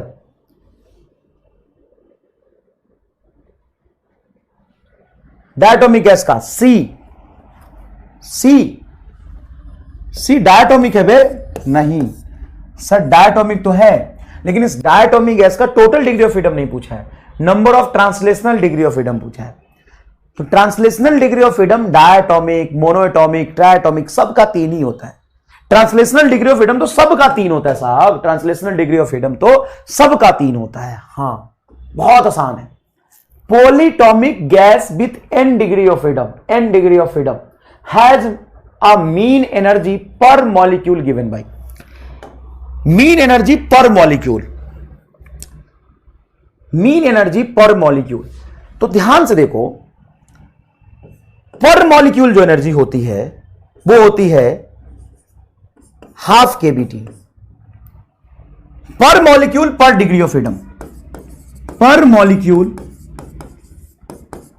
पर डिग्री ऑफ फ्रीडम ये होती है। अभी अभी मैंने बहुत अच्छे से आपको समझाया था। इस तरह के सवाल में थोड़ी सी भी अब सवाल पढ़ने में कामचोरी करेंगे, हाँ हो जाएगा। देखिए जैसा मुझे दिख रहा है, कुछ बच्चे कह रहे हैं बी, कुछ बच्चे कह रहे हैं ए, कुछ बच्चे कह रहे हैं सी, हो जाएगा, हो जाएगा। बिल्कुल, अगर थोड़ी बहुत भी कामचोरी करेंगे तो हो जाएगा गलती। Polyatomic gas with n degree of freedom, number of degree of freedom आपका n दिया हुआ है, मतलब F is equal to n है, डिग्री ऑफ फ्रीडम का number n, has mean energy per molecule. तो आपसे पूछा एनर्जी पर मॉलिक्यूल, तो पर डिग्री ऑफ फ्रीडम में से डिग्री ऑफ फ्रीडम से मल्टीप्लाई करना पड़ेगा। तो यहां पे डिग्री ऑफ फ्रीडम से आप क्या करेंगे, मल्टीप्लाई कर देंगे। डिग्री ऑफ फ्रीडम से क्या करेंगे, मल्टीप्लाई कर देंगे, तो ये हो जाएगा पर मॉलिक्यूल, एनर्जी पर मॉलिक्यूल हो जाएगा। बस यही आपसे पूछा, एनर्जी पर मॉलिक्यूल। और वहां पे डिग्री ऑफ फ्रीडम की वैल्यू n दी हुई है, तो n यहां पे रख देंगे, तो ये हो जाएगा n kBT/2। बताओ कहां पे n kBT/2, ये रहा, k is a Boltzmann constant. C is your correct answer, c is your correct answer. समझ आया क्या बेटा, ये बहुत अच्छे समझ आया, फील आया। पर मॉलिक्यूल है इसलिए नंबर ऑफ मोल्स नहीं लगाएंगे, टोटल मॉलिक्यूल से डिवाइड कर देंगे। बताओ, कुछ लोग कह रहे थे ए होगा सर। बढ़िया सवाल, और ये सारे सवाल पूछे हुए देखो, 89 बहुत पुराना है, ये 93 का सवाल है, ये 99 का सवाल है, ये 2020 का सवाल है, इस साल ये एक सवाल आया था, ये देखो 29 का सवाल, सॉरी 19 का सवाल है, 2019 का सवाल है, देखना ढंग से। द वैल्यू ऑफ गामा बराबर CP/CB for hydrogen, helium and another ideal diatomic gas X whose molecules are not rigid but have an additional vibrational mode। अच्छा, for hydrogen, helium and another ideal diatomic gas X whose molecule are not rigid but have additional vibrational degree of mode। Diatomic का vibrational degree of mode consider करके आपको जवाब देना है, ठीक है। तो अब ध्यान से देखो, ध्यान से देखो, गामा क्या होता है सर, 1+2/f। सबसे आसानी रास्ता गामा निकालने का मुझे तो यही लगता है, सीधा डायरेक्ट डिग्री ऑफ फ्रीडम हमें याद होता है। तो सबसे पहला है आपका हाइड्रोजन H2 डायटोमिक, तो रखेंगे यहां पे 5, जैसे आप 5 रखेंगे, नीचे 5 और ऊपर 5 + 2 7, 7/5, 7/5, ये आंसर आ जाएगा। डी भी आ सकता है सर, ये दोनों तो गलत ही हो गए। उसके बाद है आपका हीलियम, हीलियम होता है monoatomic, He2, sorry He helium 1+1/3, sorry 2/3, तो ये हो जाएगा आपका 5/3, 5/3 इसमें आ गया, 5/3 इसमें भी है। अब आप डायटोमिक का वाइब्रेशनल ऐड करेंगे, तो 1+2 वाइब्रेशनल ऐड करेंगे तो 5 2 7, 7 आ जाएगा, 7 2 9, 9/7, 7/5, 5/3, 9/7, ये आंसर होगा ए। ए इज योर करेक्ट आंसर। 2019 का सवाल है बेटा, 19 का। देखिए कितना इजी है, सोच के देख, कितना इजी है, कितना इजी है यार, कितना इजी है। जो मैंने मार रट्टा वाले पेज पे लिखा है वो सबको रट्टा मार, सारा आंसर आ जाएगा। एक सवाल मैंने खुद लिखा है यहां पे, देखिए, find the kinetic energy of 4 mole of N2 at 27 degree Celsius. 4 mole of N2, 4 mole of N2 at 27 degree Celsius, kinetic energy. तो काइनेटिक एनर्जी ही इंटरनल है, ये बकलोली है कि काइनेटिक लिख देता है, कभी इंटरनल लिख देता है। कितना होगा, तो NFRT/2, NFRT/2। फटाफट आंसर बताइए, NFRT/2 फटाफट बताइए। ये N है आपका नंबर ऑफ मोल जो है 4, N2 का डिग्री ऑफ फ्रीडम हो जाएगा 5/2 into gas constant R into temperature 300। Kelvin में लिखेंगे बेटा, ये डिग्री सेल्सियस है ना, टेम्परेचर है बेटा, इसलिए हम केल्विन में लिखेंगे। डेल्टा T होता तो डिग्री सेल्सियस में चल जाता। एक बच्चे का भी जवाब अभी तक नहीं आया है। 3000 R, 3000 R। कितने लोगों का जवाब ये सही है? 3000 R। एक बच्चा जवाब नहीं दे पाया भाई साहब। ये seats easy, yes sir, yes sir, यही करो बस। 1500 R आ रहा है एक का, युगल का आ रहा है 3000 R, एक का आ रहा है 6000 KCl। किलो कैलोरी कहां से आ जाएगा बेटा? किलो कैलोरी सर, एनर्जी है, कैलोरी में आ सकता है। अच्छा, 3000 R is your correct answer. चलिए नेक्स्ट देखिए, नीट 2017। ये चीजें देखो कितना रिलेवेंट है नीट पॉइंट ऑफ व्यू से, कितना रिलेवेंट है। हर साल एक सवाल है, हर साल एक सवाल है। Gas mixture consist of 2 mole of O2, 4 mole of argon at a temperature T, neglecting all vibrational mode. Neglecting all vibrational mode, vibration नहीं लेना है। तो टोटल इंटरनल एनर्जी क्या होगा? तो इंटरनल एनर्जी पहले ऐड कर दो आप O2 का, internal energy of O2 plus internal energy of argon कोई दिक्कत नहीं है। O2 आपका हो गया डायटोमिक, तो इसका इंटरनल एनर्जी हो जाएगा R के टर्म्स में लिख रहा है ना, तो NFRT/2 प्लस NRFT/2। अब यहां पे इसका 2 मोल है तो N को रखेंगे 2, degree of freedom 5, RT/2। Diatomic monatomic का डिग्री ऑफ फ्रीडम कितना होगा आर्गन का 3, तो ये हो जाएगा नंबर ऑफ मोल 4, तो 4 × 3/2 × RT। यहां पे 2 से ये 4 कटेगा तो 2 आएगा, तो 6 RT, 2 से 2 कटेगा 5 RT, मतलब 11 RT। Total internal energy is 11 RT। सी। आयुष रंजन, सृष्टि, सबका जवाब है सी। बहुत बढ़िया बेटा, सी इज योर करेक्ट आंसर। बताइए समझ आया कि नहीं? एकदम जोरदार। कुछ है ही नहीं यार, कुछ है ही नहीं, बस जरूरत है तो चीजों को फील करने का, और 4 सवाल करके फॉर्मूला याद हो जाएगा, है ना। फील करो बस, तुम तो 4 सवाल करोगे फॉर्मूला ऐसे ही रट्टा जाएगा। देखो नीट 13 का, एक नीट 13 का सवाल मैंने यही करा था, डायरेक्ट नीट 13 में पूछा था। ये क्या पूछा था डायरेक्ट नीट 13 में? 2013 में डायरेक्ट एक सवाल पूछा था, F = 1 + 2IF। ये तो मैंने प्रूफ ही करा दिया पूरा। डिग्री ऑफ फ्रीडम और गामा में रिलेशन, ये तो प्रूफ ही करा दिया पूरा। अब चलिए सवाल देखिए, the amount of heat energy required to raise the temperature of 1 gram of helium at N1P at NTP होगा यार, at NTP from helium eight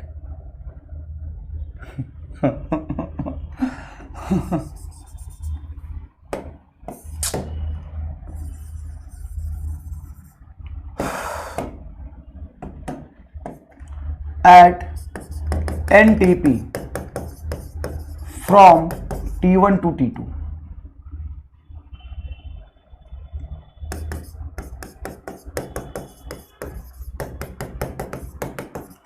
बताइए जवाब।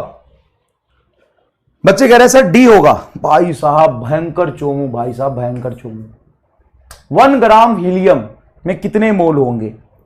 1 ग्राम हीलियम में कितने मोल होंगे? शायद यही नहीं निकाल पा रहा है। आयुष रंजन का आंसर है डी, मुस्कान का आंसर है डी, सृष्टि का आंसर है डी। कैसे डी? कैसे डी? कैसे? The amount of heat energy required to raise the temperature of 1 gram of helium. 1 gram of helium, भाई साहब तुमसे ना हो पाएगा, तुमसे नहीं हो पाएगा। आयुष रंजन, ईशा खान, तुमसे ना हो पाएगा बेटा। प्रेम भारती, ना ना ना, हो ही नहीं सकता तुमसे, तुम्हारे बस का ही नहीं है, औकात ही नहीं है तेरी, मतलब ही नहीं कि तेरे से हो जाए, मतलब ही नहीं है। केवी के टर्म्स में, बोल्ट्जमैन कांस्टेंट के टर्म्स में आप जब लिखेंगे तो यही तो होगा, N F kBT/2, ये इंटरनल एनर्जी होगा। NF kBT/2 गैस कांस्टेंट नहीं है यहां पे, नंबर ऑफ मोल तो आएगा।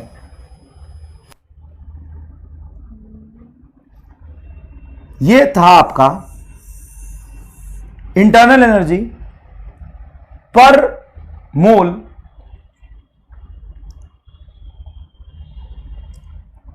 पर degree of freedom. Number of मोल से और इससे डिवाइड कर दो तो नंबर ऑफ मोल बताओ कितना हो जाएगा? Number of mole, number of mole बताओ।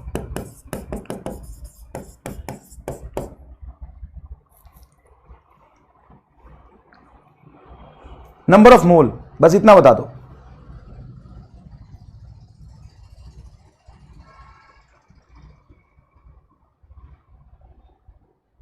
नंबर ऑफ मोल बता दो ना बस।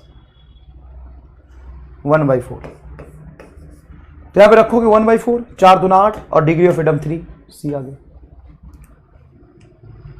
1 gram of helium, degree of freedom 3, number of मोल 1/4, 1/2। भाई साहब मोल निकालना तुमको नहीं आता, नंबर ऑफ मोल निकालना नहीं आता। सी इज योर करेक्ट आंसर।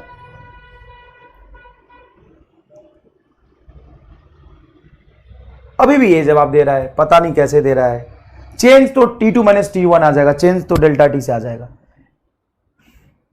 1 ग्राम मास यहां पे लिखा है 1 ग्राम, इसको तो पर कम से कम 1 ग्राम मास लिखा है बकलोल।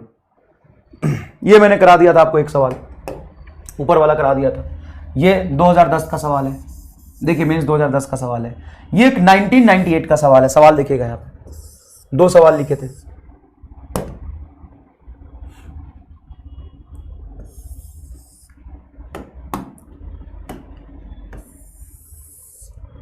सवाल देखिएगा, the ratio of specific heat of a gas at a constant pressure to the constant volume is gamma. The change in internal energy of a mass of gas when the volume changes from V to 2V। अच्छा, V से 2V तक volume change किया है, V से 2V तक volume change किया। 1 minute, इस सवाल का तो मुझे कॉपी बनाना पड़ेगा, है ना, क्योंकि एक बार हमने ऊपर में बहुत ही गंदा कर दिया इसको। तो दूसरे पेज पे ऊपर में है सॉल्यूशन बेटा, चिंता मत करना। ये नीचे वाले सवाल को सॉल्व करने के लिए हमें कॉपी बनाना पड़ेगा बस। चलिए देखिए, the ratio of specific heat of gas at a constant pressure to the constant volume is gamma. The change in internal energy of mass of gas when the volume changes from V to 2V at a constant pressure P। V से 2V तक volume change हुआ है, तो internal energy को हम क्या लिख सकते हैं?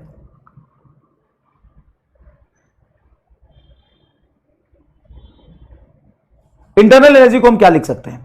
तो इंटरनल एनर्जी को हम लिख सकते हैं गामा इज इक्वल टू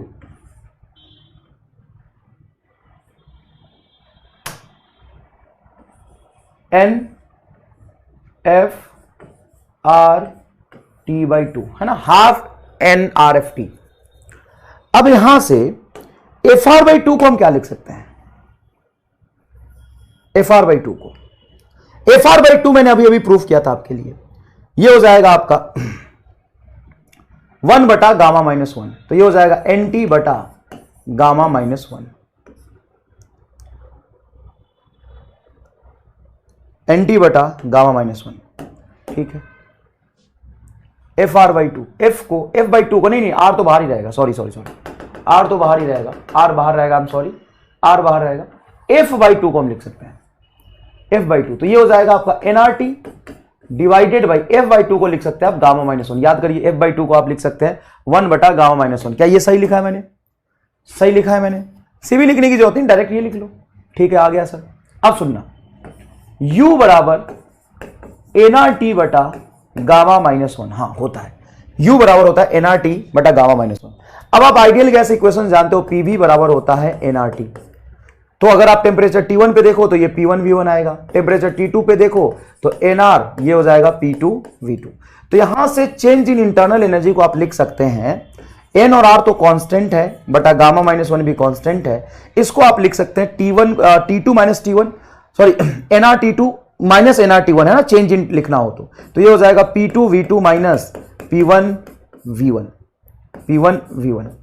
अब ये बोला है when volume changes from V to V, constant pressure constant है, तो ये P1 P2 भी सेम रहेगा, तो P बाहर आ जाएगा, तो ये हो जाएगा NRP बटा गामा माइनस 1, इसका वॉल्यूम डबल हो गया तो 2V माइनस V, ये बचेगा V, तो ये हो जाएगा NRPV बटा गामा माइनस 1, NRPV बटा गामा माइनस 1, NRPV बटा gamma minus 1।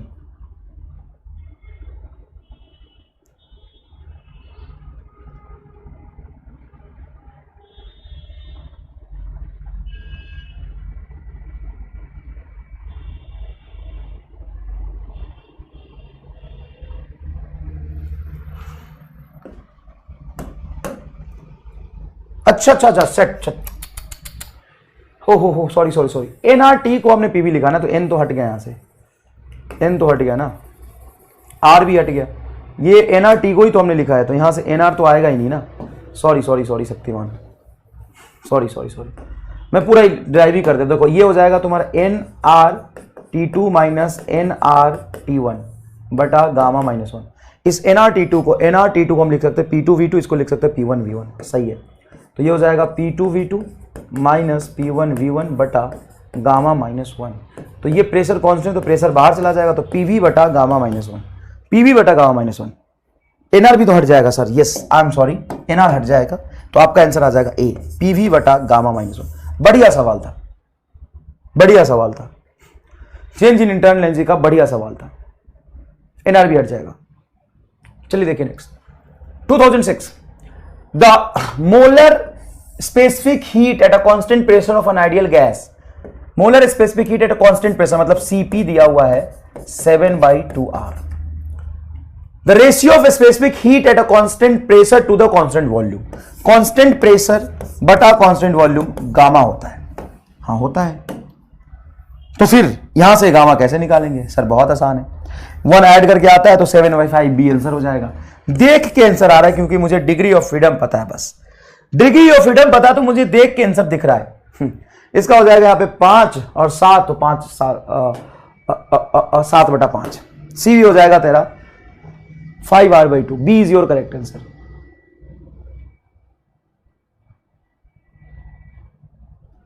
B is your correct answer. B is your correct answer.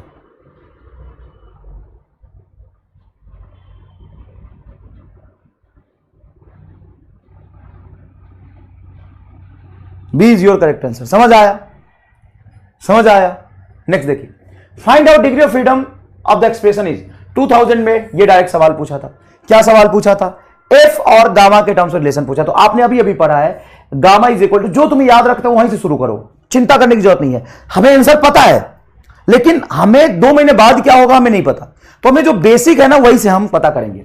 तो गामा इज इक्वल टू क्या होगा? तो देखिएगा please, gamma is equal to 1 + 2/f हमने पढ़ा है। ये एफ का रिलेशन पूछा, कोई बात नहीं, गामा को उधर ले जाओ, 1 को उधर ले जाओ, तो ये हो जाएगा gamma -1 is equal to 2/f। इसको हम उल्टा कर देंगे तो f बराबर हो जाएगा 2 बटा गामा -1। ना रुक जा, f को इधर ले जा। हाँ तो f को इधर ले जाओ, गामा -1 को यहां ले जाओ, तो 2 बटा गामा -1, 2 बटा गामा -1, ये रहा ए आंसर आ जाएगा। ए आंसर आ जाएगा। समझ आया मैं क्या कह रहा हूं आपको? समझ आया मैं क्या कह रहा हूं? आपको घबराने की जरूरत नहीं है।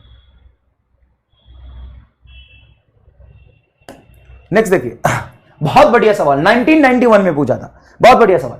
The hydrogen gas Cp - Cv is a, hydrogen gas के लिए Cp - Cv ए है एंड ऑक्सीजन गैस के लिए Cp - Cv आपका बी है। So that the relation between A and B is given by. A और बी में क्या रिलेशन होगा? ए बराबर बी होगा, क्योंकि अगर ये मोलर स्पेसिफिक हीट कैपेसिटी है, मोलर हीट कैपेसिटी है, अगर ये मोलर हीट कैपेसिटी है तो Cp - Cv R होता है। तो R ऑक्सीजन के लिए या R हाइड्रोजन के लिए तो सेम ही होगा। तो option number D is correct. Option number D is correct. Yes, option number D is correct. That's all. Next 19 में पूछा, the certain gas has the ratio of specific heat is given by the gamma 1.5 for this gas Cv is. इस gas के लिए Cv क्या होगा? बहुत easy है, सीधा आप आंसर लिख लेंगे, कोई खास बात नहीं। आगे चलिए, आगे चलिए, अभी रुक जाइए। हाँ, अब हम बात करते हैं गैस के मिक्सचर के बारे में, है ना? किसके बारे में बात करेंगे? गैस के मिक्सचर के बारे में। एक बहुत इंपॉर्टेंट रिलेशन ये हमें समझना पड़ेगा कि जब 2 डिफरेंट गैसेस को हम मिक्स कर देते हैं, 2 डिफरेंट गैसेस को अगर हम मिक्स कर देते हैं तो उनका specific heat capacity, sorry molar heat capacity Cv की वैल्यू क्या हो जाएगी? तो देखिएगा ध्यान से मैं क्या कह रहा हूं। मान लीजिए कि N1 मोल का एक गैस है जिसका molar heat capacity constant volume पे है Cv1, और एक N2 मोल गैस है ना? जैसे डायटोमिक मोनोएटोमिक को मिक्स कर देते हैं। हाँ, कुछ ना बोला हो तो मोलर हीट कैपेसिटी समझेंगे, बहुत समझदार हो रहे हो तुम। अब इन दोनों को हमने मिक्स कर दिया तो मिक्सचर की हीट कैपेसिटी कांस्टेंट वॉल्यूम पे क्या हो जाएगी? तो बेटा Cv मिक्सचर की, दोनों गैस को जब मिक्स कर देंगे तो इनका मोलर हीट कैपेसिटी वही हो जाएगा जो मैं आपको कहां पढ़ाया था? हाँ, थर्मल में ही पढ़ाया था। कब पढ़ाया था? तुमको पढ़ाया था जब 2 लिक्विड को मिक्स करते हैं तो मिक्सचर का टेम्परेचर क्या होता है? जब MR है साथ, नहीं बेटा, MR बाबा है साथ, थोड़ा इज्जत से, MR है साथ, ऐसे बोल रहे हो जैसे तुम्हारा दोस्त है MR। जब MR बा है साथ तो हमको क्या डरने की बात, MR बाबा है साथ। समझ में आया कि नहीं है? चले तो देखो, मैंने तुमसे प्रॉमिस किया था कि एक पैटर्न लिख के दिखाऊंगा, जो पैटर्न 6-7 चैप्टर में एक ही जैसा आएगा, तो तुम्हें रटते समय ना किसी चीज की दिक्कत नहीं आएगी। क्या सिखाया था? तो सर कैलोरीमेट्री में अपने टेम्परेचर लिखना सिखाया था। हाँ, टेम्परेचर लिखना सिखाया था, टीमीड। टीमीड क्या था याद है? हाँ, हीट सेम एक्सचेंज होता है, हीट सेम एक्सचेंज होता है, तो टीमीड जो आता है वो होता है M1S1T1 प्लस M2S2T2 बटा M1 प्लस M2। दो क्रिस्टल को हम सीरीज में जोड़ते हैं तो मिड पॉइंट पे टेम्परेचर क्या होता है? गुरुजी नहीं, बाबा जी को प्रणाम। सर नहीं, सर तो सब होते हैं, हम बाबा हैं। यस सर, यस सर नहीं, बाबा।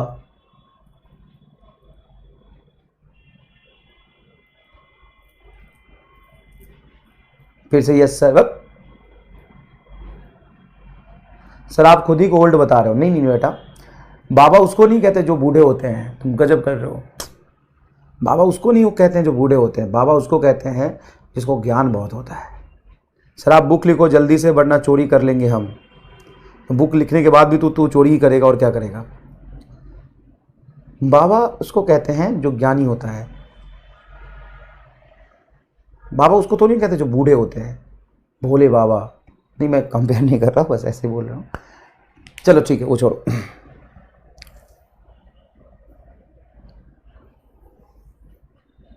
देखो इधर सीवी मिक्स क्या होगा?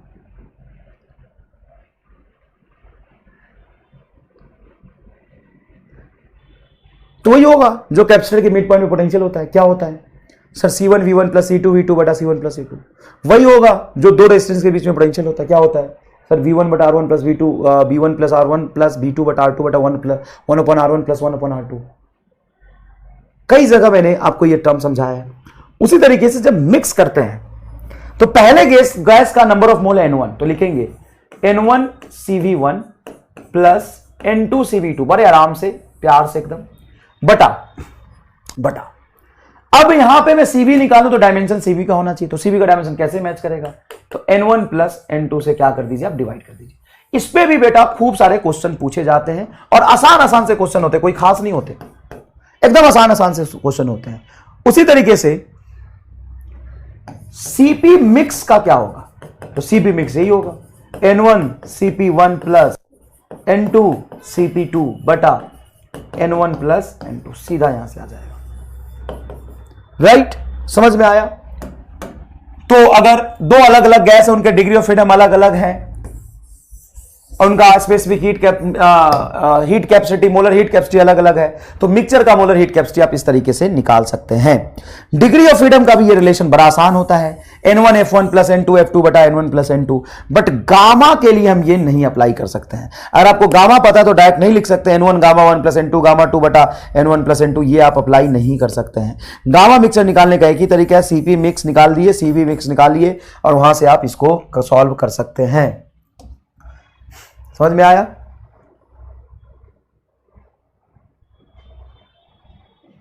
ठीक है, गामा मिक्स आंसर गलत आ जाता है तो आप यहां से नहीं कर सकते। अब हम आते सीधा फर्स्ट लॉ ऑफ थर्मोडायनेमिक्स पे।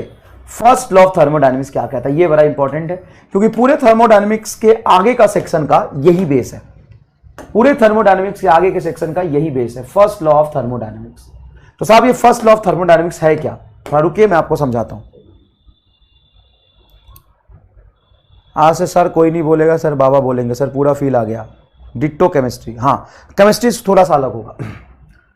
अब यहां पे अपन एक कहानी बनाएंगे। कहानी क्या बनाएंगे? कहानी ये बनाएंगे कि ये है रामलाल, ठीक है सर, ये है पिंकी, ये है पिंकी, ये है कलुआ। सबको मैं 5-5 हजार रुपए दे दूंगा आज, सबको मैं 5-5 हजार रुपए दे दूंगा आज। अब बताओ ये सारे बच्चे 5-5 हजार रुपए लेके क्या करेंगे?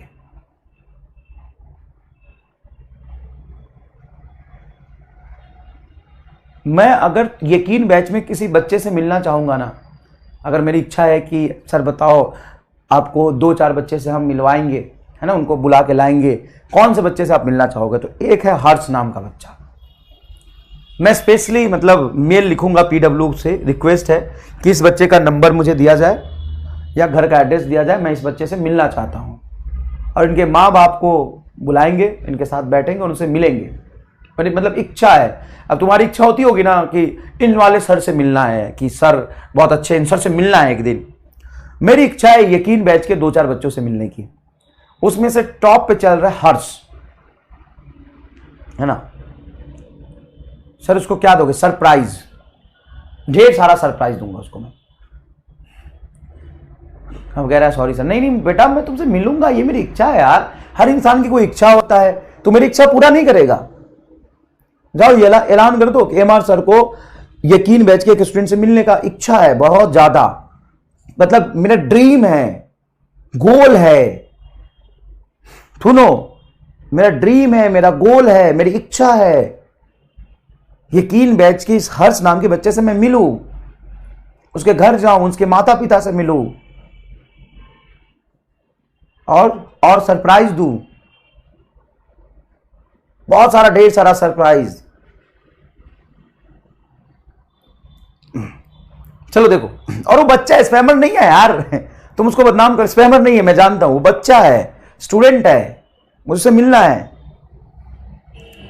क्यों, क्या किया उसने? कुछ करने से मिलूंगा क्या? मेरा ड्रीम है, मेरा सपना है, मेरा भी तो कोई सपना होगा। तो देख इधर, सारा टेम्परामेंट खराब कर दिया। सुन अब ध्यान से, ये रामलाल है, सुन, और रामलाल से जैसे उसके बहुत सारे दोस्त हैं। अब मैं इनको कुछ दूंगा पैसे। अब ये पैसों का क्या करेंगे? पैसों का क्या करेंगे? तो सर इनकी मर्जी है, क्या करेंगे? हां, इनकी मर्जी तो है, इनके नेचर पे भी डिपेंड करता है कि पैसा लेके क्या करेंगे। जैसे मान लो रामलाल है, कलुआ है, पिंकी है, बाबू जलेला, बहुत सारे लोग हैं, इनको मैंने 5-5 हजार रुपया दे दिए, बोले कि लो पैसे और मजे करो। तो जो रामलाल है वो 5,000 रुपए लेके एक दिन में ही रेस्टोरेंट में जाके खाना खाएगा, कपड़े वपड़े खरीदेगा और उसके पैसे सारे खत्म। पिंकी क्या करेगी? पिंकी 5,000 में से 1,000 का तो मेकअप का सामान खरीदेगी और 4,000 रुपए बचा के रखेगी, और फिर वो सामान खत्म हो जाएगा फिर खरीदेगी। बाबू जलेला क्या करेगा? बाबू जलेला बहुत कंजूस है, 5,000 रुपए जमा करके रखेगा, कुछ खर्च करेगा, कुछ रखेगा। तो उन पैसों का ये छोटे छोटे बच्चे क्या करेंगे? उनके रिक्वायरमेंट, उनके नेचर पे डिपेंडेंट है। हां सही बात है, उनके रिक्वायरमेंट और नेचर पे डिपेंडेंट है।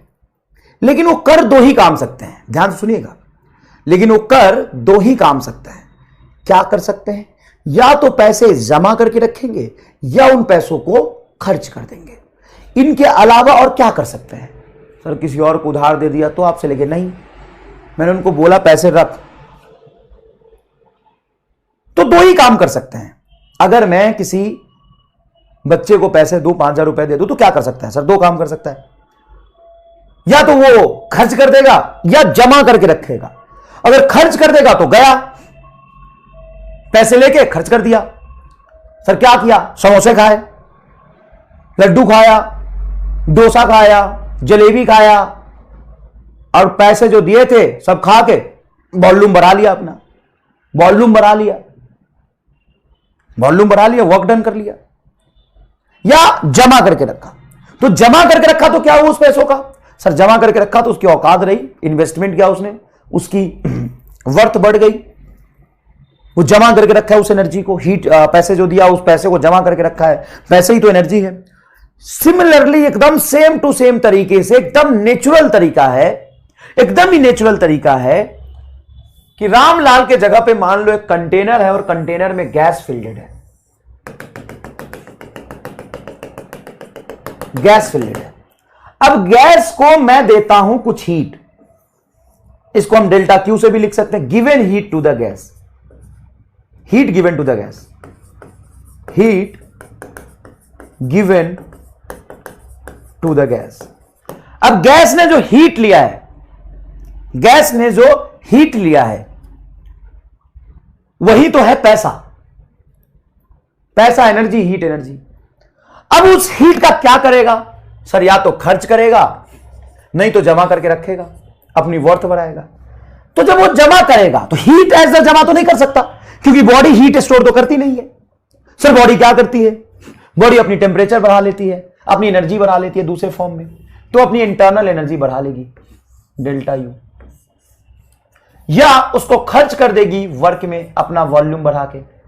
तो दो ही काम कर सकता है गैस, जब हम उसको कोई हीट देते हैं तो वो अपनी इंटरनल एनर्जी बढ़ा लेगा, या अपना वॉल्यूम बढ़ा के वर्क करेगा, खर्च कर देगा उस हीट को। सर कोई गैस ऐसा भी हो सकता है एकदम रामलाल टाइप कि पैसे लिए एक ही दिन में आलू पूरी छोले पूरी, सदियों से भूखा बैठा भिखारी रामलाल, एकदम भिखारी है रामलाल, उसको 5,000 रुपए दिए, एक दिन में ही डोसे, आलू पूरी, जलेबी, छोले भटूरे, समोसे सब खा गया। तो फूल के गुलगप्पा हो जाएगा, गुलगप्पा हो जाएगा फूल के। खूब सारा वर्क कर लिया। कल मैंने उससे पूछा, हाँ भाई कल मैंने तुम्हें 5,000 रुपए दिए थे, क्या हुए? सर सब खर्च हो गया। सब के सब खर्च करती हो? हाँ। तो कि इस गैस को तुम हीट दो, अब साला ऐसा गैस निकले सारे हीट को लेके अपना वॉल्यूम बढ़ा ले, काम में खर्च कर दे, अपने इंटरनल एनर्जी में जमा करके कुछ भी हीट ना रखे, तो उसका चेंज इन इंटरनल एनर्जी क्या हो जाएगा? 0। तो इसी लॉ को हम कहते हैं, ये लॉ क्या है? तो बहुत आसान बात है। लॉ क्या है? ये सिंपल सी बात है कि डेल्टा क्यू बराबर delta U plus delta W. जो आप हीट दोगे उसका दो ही चीज होगा, या तो पूरा हीट स्टोर करके रखेगा या पूरा हीट वो खर्च कर देगा। अब यहां पे साइन कन्वेंशन में बच्चों को दिक्कत आती है, मुझे तो नहीं आती कभी। डेल्टा क्यू पॉजिटिव मतलब heat given to the system, heat system को मैंने दिया है, तो इस सिस्टम को मैंने 5 कैलोरी हीट दिया है तो 5 कैलोरी प्लस जूल आएगा। अरे दिया है, गिवन टू द हीट है, ये heat given to the system है, heat given to the system, given to system. तो बताओ हीट क्या होगा? पॉजिटिव होगा, heat given to the system positive होगा। और देने के बजाय रामलाल बहुत दिन से कुछ इंटरनल एनर्जी बढ़ा के रखा था, समझ सुनिएगा ध्यान से, रामलाल अपना इंटरनल एनर्जी बढ़ा के रखा था, नहीं रामलाल तो खर्च कर दिया था, वो कलुआ अपना इंटरनल एनर्जी बढ़ा के रखा था, जितने उसको हीट कहीं कहीं से मिला था भीख मांग मांग के। कलुआ भिखारी है वो भी, कलुआ भिखारी ने हीट मांग मांग के क्या करेगा सर? हीट मांग मांग के उसने अपनी इंटरनल एनर्जी के फॉर्म में जमा करके रखा था, टेम्परेचर बढ़ा के जमा करके रखा था। मुझे किसी दिन कोने में मिल गया, मैंने उसका सारा इंटरनल एनर्जी छीन लिया, तो इंटरनल एनर्जी बाहर तो निकलेगा नहीं, टेम्परेचर तो बाहर निकलेगा नहीं, हीट बाहर निकलेगा। तो कुछ ही गैस से हीट आप बाहर निकालोगे तो निगेटिव हो जाएगा। क्या हो जाएगा? निगेटिव हो जाएगा। तो डेल्टा क्यू कब निगेटिव होगा? Heat taken from the system, heat taken from the system, उससे तुमने हीट छीन लिया। बेचारा बहुत दिन से जमा करके रखा था, सोचा था एक दिन सपना था लंदन घूमने जाऊंगा, खूब सारा पैसा जमा करे, तुमने छीन लिया। तो छीन लिया तो निगेटिव हो जाएगा, छीन लिया तो निगेटिव कर जाएगा। डेल्टा यू पॉजिटिव मतलब increase in internal energy, heat लेके डी क्यू पॉजिटिव, ये डी यू है, increases in internal energy, increase in internal energy, gas ने हीट लेके अपनी इंटरनल एनर्जी बढ़ा ली। तो डेल्टा यू पॉजिटिव है तो इंक्रीजेस इंटरनल एनर्जी, टेम्परेचर भी बढ़ेगा, टेम्परेचर क्या होगा? बढ़ेगा। अगर डी यू निगेटिव है तो decrease in internal energy, temperature घटेगा, टेम्परेचर क्या होगा? घटेगा। डी डब्ल्यू पॉजिटिव मतलब वर्क डन बाई गैस, इसने हीट लेके कुछ इंटरनल एनर्जी बढ़ाया, कुछ वर्क किया, तो गैस जब वर्क करता तो उसके वर्क डन को हम पॉजिटिव कहते हैं। तो D W is equal to work done by gas, D W is positive, work done by the gas. D W negative होगा, इसका मतलब यह है कि आपने वर्क पे गैस आपने गैस पे वर्क कर दिया।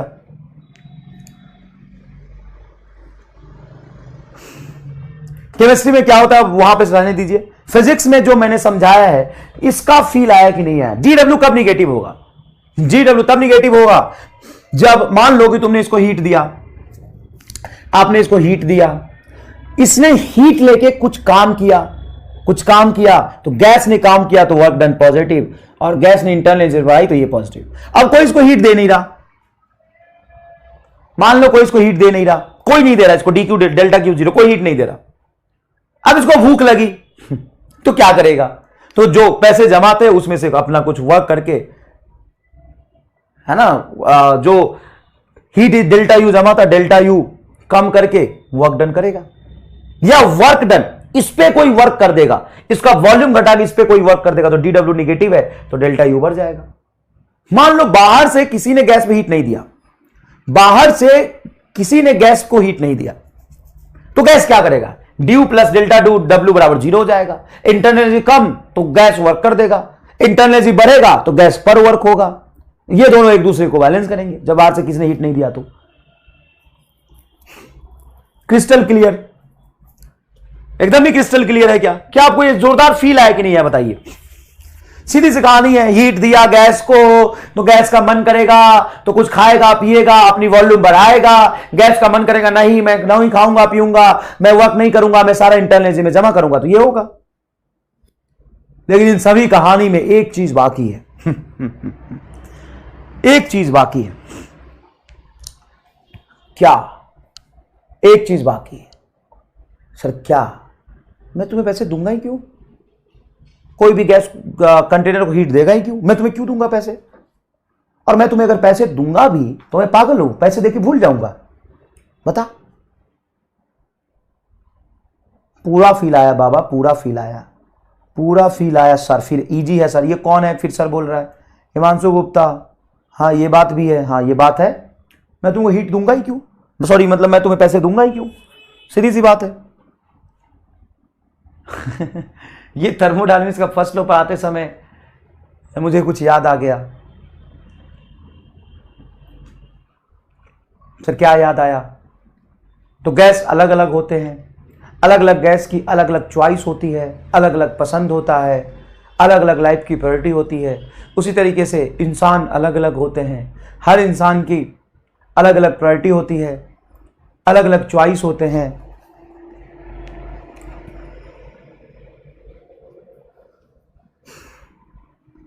जैसे इंसान अलग अलग होते हैं उसी तरीके से गैस भी अलग अलग होते हैं। सर इंसान कैसे कैसे होते हैं? अलग अलग इंसान होते हैं, अलग अलग उनकी लाइफ की प्रायोरिटी होती है, अलग अलग चॉइसेस होती है, उनका पसंद अलग होता है। उस तरीके से गैस का भी पसंद अलग होता है। अब मुझे यह बताओ,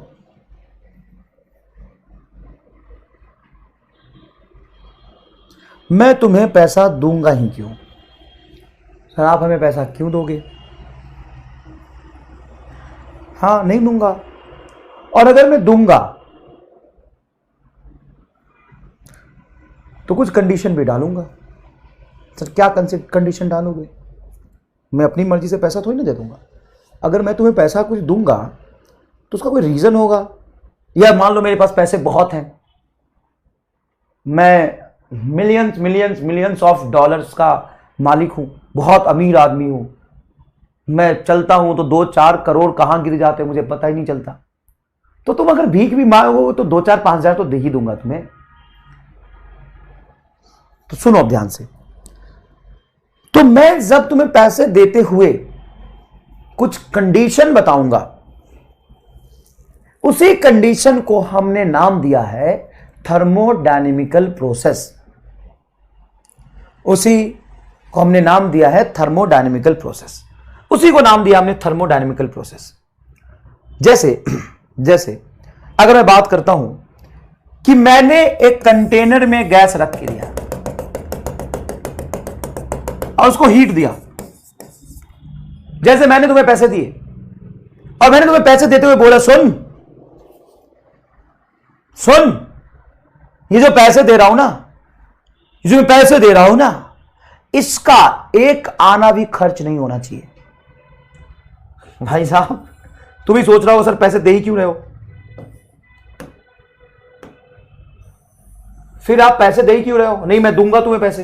बता क्या कर लेगा? मैं दूंगा, मैं तुम्हें पैसे दूंगा। लेकिन पैसे देते देते मैं तुम्हें यह कह रहा हूं, सुन इस पैसे में से ना एक पैसा, एक आना भी खर्च नहीं होना चाहिए। जिस तरीके से मैं गैस को हीट दूंगा और पहले ही मैंने गैस को बोल दिया है, सुन ये मैं तुम्हें हीट दे रहा हूं, हीट ले। लेकिन इस हीट के बजाय खर्च करके, इस हीट को खर्च करके तू वर्क नहीं करना, सारा जमा करके रख।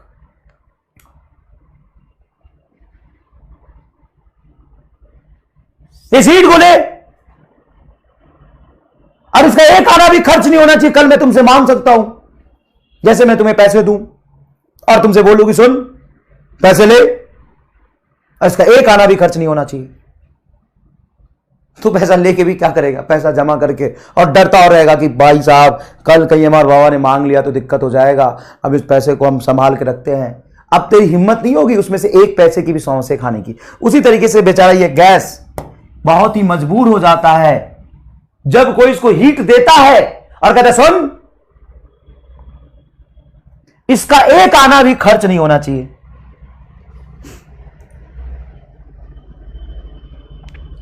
तो इसी प्रोसेस को, हीट देने के प्रोसेस को हमने नाम दिया है, सबसे पहला प्रोसेस आइसोकोरिक प्रोसेस। इसी को हमने क्या नाम दिया है, आइसोकोरिक प्रोसेस। अरे रुक जा यार, रुक जा, चला रहा हूं। हाँ क्या दिक्कत है, वो तो हो गया, हैंग कर रहा है। हाँ। इसी प्रोसेस का नाम है isochoric process. If a system undergo changes from A to B such that volume remains constant, इसका जो वॉल्यूम होगा क्या रहेगा, कांस्टेंट रहेगा। वॉल्यूम क्या रहेगा, volume remains constant under the isochoric process. इसी को केटीजी में हमने नाम दिया है गे-लुजक लॉ। गे-लुजक लॉ का मतलब होता है कि गैस में कोई भी थर्मोडायनेमिकल प्रोसेस में कोई भी थर्मोडायनेमिकल पैरामीटर चेंज होगा, लेकिन वॉल्यूम उसका क्या रखना है, हमें कांस्टेंट रखना है। इसी को हम क्या कहते हैं, गे-लुजक लॉ। मान लो गैस को आपने हीट दिया, हो सकता है प्रेशर चेंज हो जाए, टेम्परेचर चेंज हो जाए, लेकिन गैस को पहले ही आपने धमका दिया कि सुन खर्च नहीं होना चाहिए हीट, इसका वर्क डन मत कर लेना।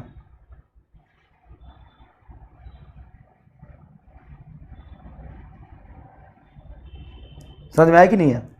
तो यहां से आइसोकोरिक प्रोसेस से जब गैस एक स्टेट से दूसरे स्टेट में जाता है तो प्रेशर टेम्परेचर चेंज हुआ, P2 T2 चेंज हुआ, लेकिन उसका वॉल्यूम क्या रह जाएगा, कांस्टेंट रह जाएगा। उसका वॉल्यूम क्या रह जाएगा, कांस्टेंट रह जाएगा। तो इसमें वर्क डन कितना होगा, सर अगर वॉल्यूम कांस्टेंट है तो वर्क डन ही तो नहीं हुआ है सर, वर्क डन ही तो आपने नहीं करने दिया। हाँ, तो according to first law of thermodynamics जब वर्क डन होगा ही नहीं तो dq बराबर क्या हो जाएगा सर, du हो जाएगा। dq बराबर क्या हो जाएगा, du हो जाएगा। जितना आपने हीट दिया है सारा का सारा उसके इंटरनल एनर्जी में चला जाएगा। सर du को क्या लिख सकते हैं, जो dq को लिख सकते हैं, क्या लिख सकते हैं, ncv delta T, ncv delta T. Gay Lussac law के हिसाब से अगर वॉल्यूम कांस्टेंट है तो आइडियल गैस इक्वेशन होता है PV is equal to nRT। तो आप लिख सकते हैं P is directly proportional to temperature. कैसे लिख सकते हैं pressure is directly proportional to temperature, क्योंकि आपका N number of mole, R और V तीनों कांस्टेंट है। तो P1 by T1 is equal to हो जाएगा आपका P2 by T2। P1 by T1 is equal to क्या हो जाएगा, P2 बाई T2। इसी तरीके से अभी इस पर हम बहुत सारे चर्चा करेंगे, बहुत सारे सवाल कराएंगे, लेकिन तुम्हें क्या थोड़ा सा एक फीलिंग आई कि थर्मोडायनेमिकल प्रोसेस होता क्या है। थर्मोडायनेमिकल प्रोसेस ये होता है कि फर्स्ट लॉ ऑफ थर्मोडायनेमिक्स कहता है कि अगर हम किसी गैस को हीट देंगे तो उसके पास दो चॉइसेस है, लेकिन उन दोनों चॉइसेस में से मैं उसको रिस्ट्रिक्ट कर दूं, डरा दूं, धमका दूं, तो डराना धमकाना का एक अलग अलग लेवल, मैं क्या चाहता हूं, वो जो मेरी चाहत है वही थर्मोडायनेमिकल प्रोसेस है। मैं कहता हूं कि सुन हीट ले, लेकिन खर्च नहीं होना चाहिए, मतलब वर्क जीरो। अगर मैं उसको हीट दूं और बोलूं सुन हीट दे रहा हूं, जा सब खर्च कर दे, जी ले अपनी जिंदगी, तो कौन सी प्रोसेस होगी। अगर मैं तुम्हें पैसे दूं और बोलूं कि जा अपनी जीवन जी ले, तेरी जितनी इच्छा है ना सब पूरा कर, सारे शौक पूरा कर ले, सब कुछ खर्च कर दे, जा जी ले जिंदगी। सर ये हुई ना बात, ये असली प्रोसेस है। कौन सा प्रोसेस होगा ये तू बता, कौन सा प्रोसेस होगा ये तू बता, जा जी ले अपनी जिंदगी।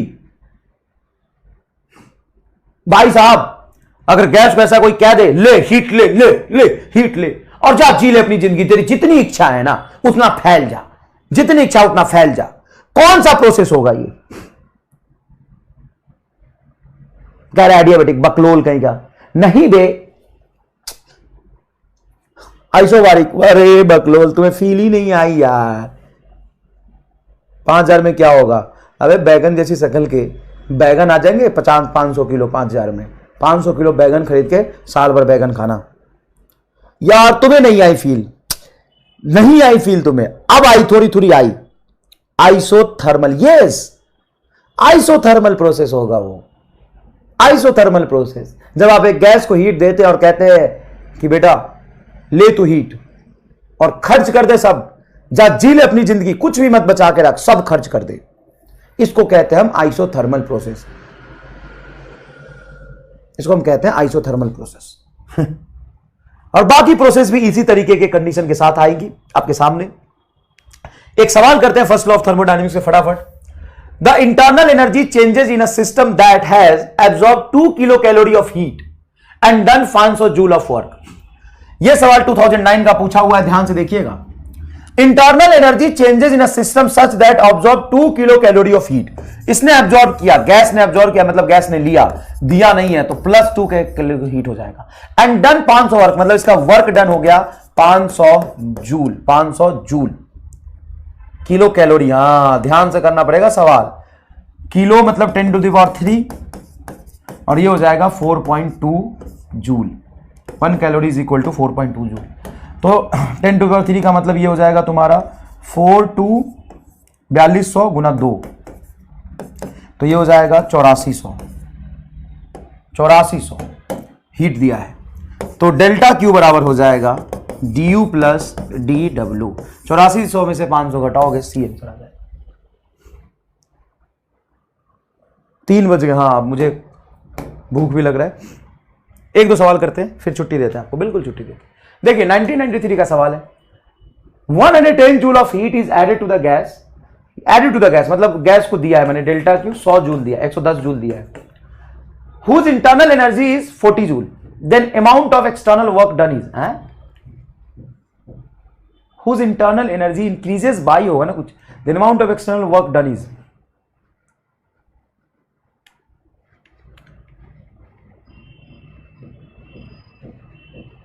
Added to the gases is then whose internal energy, इतना हीट ऐड देने के बाद उसकी इंटरनल एनर्जी 40 जूल से चेंज होगी। Then the amount of external work done is, external work done है ना कितना होगा, तो डेल्टा क्यू बराबर delta U plus D W होगा, 70 जूल होगा, बी होगा। रिजल्ट आ गया, जा रहा हूं देखने ही जा रहा हूं भाई साहब, मुझे भी एक्साइटमेंट है, बहुत सारे बच्चों को पढ़ाया है, उम्मीद है उनसे। First law of thermodynamics is a consequence of conservation of energy.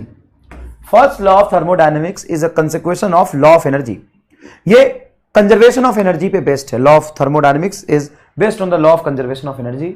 चलो कर्नाटका नीट 2013 का सवाल है, बढ़िया सवाल है, अच्छे से करते हैं बेटा, अच्छा सवाल है। फर्स्ट लॉ ऑफ थर्मोडायनेमिक्स का पढ़िए। A system is taken from state A to C. State A यहां है, इसको ए से सी तक लेके गया है बाय 2 पाथ। एक पाथ ये है और दूसरा पाथ आपका ये होगा ए से सी तक जाने का। ABC in a figure, the internal energy of at A is U A बराबर 10 जूल। ए पे इसका इंटरनल एनर्जी है 10 जूल, ए पे internal energy 10 joule. Along the path ADC the amount of heat absorb dq1 is 50 joule. ADC इसमें dq heat absorb हुआ है, dq is equal to 50 joule ऊपर वाले प्रोसेस में। And the work done is 20 joule. अच्छा इसमें work done भी दिया है, गैस ने किया है 20 जूल, सारा पॉजिटिव होगा। Whereas along the path ABC, the heat absorbed is 36 joule. इधर से हीट एब्जॉर्ब हुआ है इस वाले पाथ से 36 joule. Then amount of work along the path ABC is, तो ABC में कितना वर्क हुआ ये पूछा है। Work done along the path ABC, B से गया तो इसमें वर्क कितना हुआ ये पूछा है। ये क्या सवाल है यार, ठीक है करते हैं कोई बात नहीं।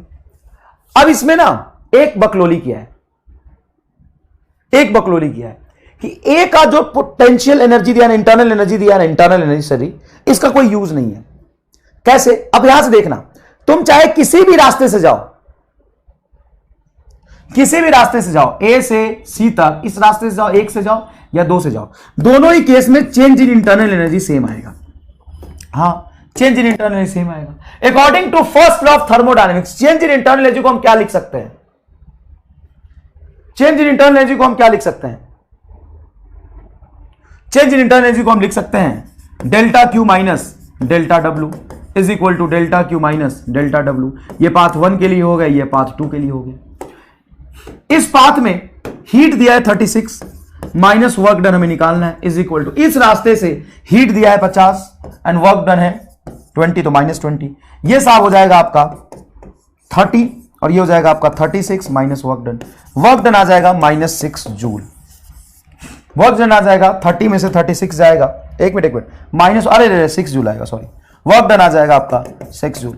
बस ऐसे ही सवाल नीट में पूछे जाते हैं वर्बर के, ऐसे ही सवाल नीट में पूछे जाते हैं वर्बर के। समझ में आया कि नहीं है?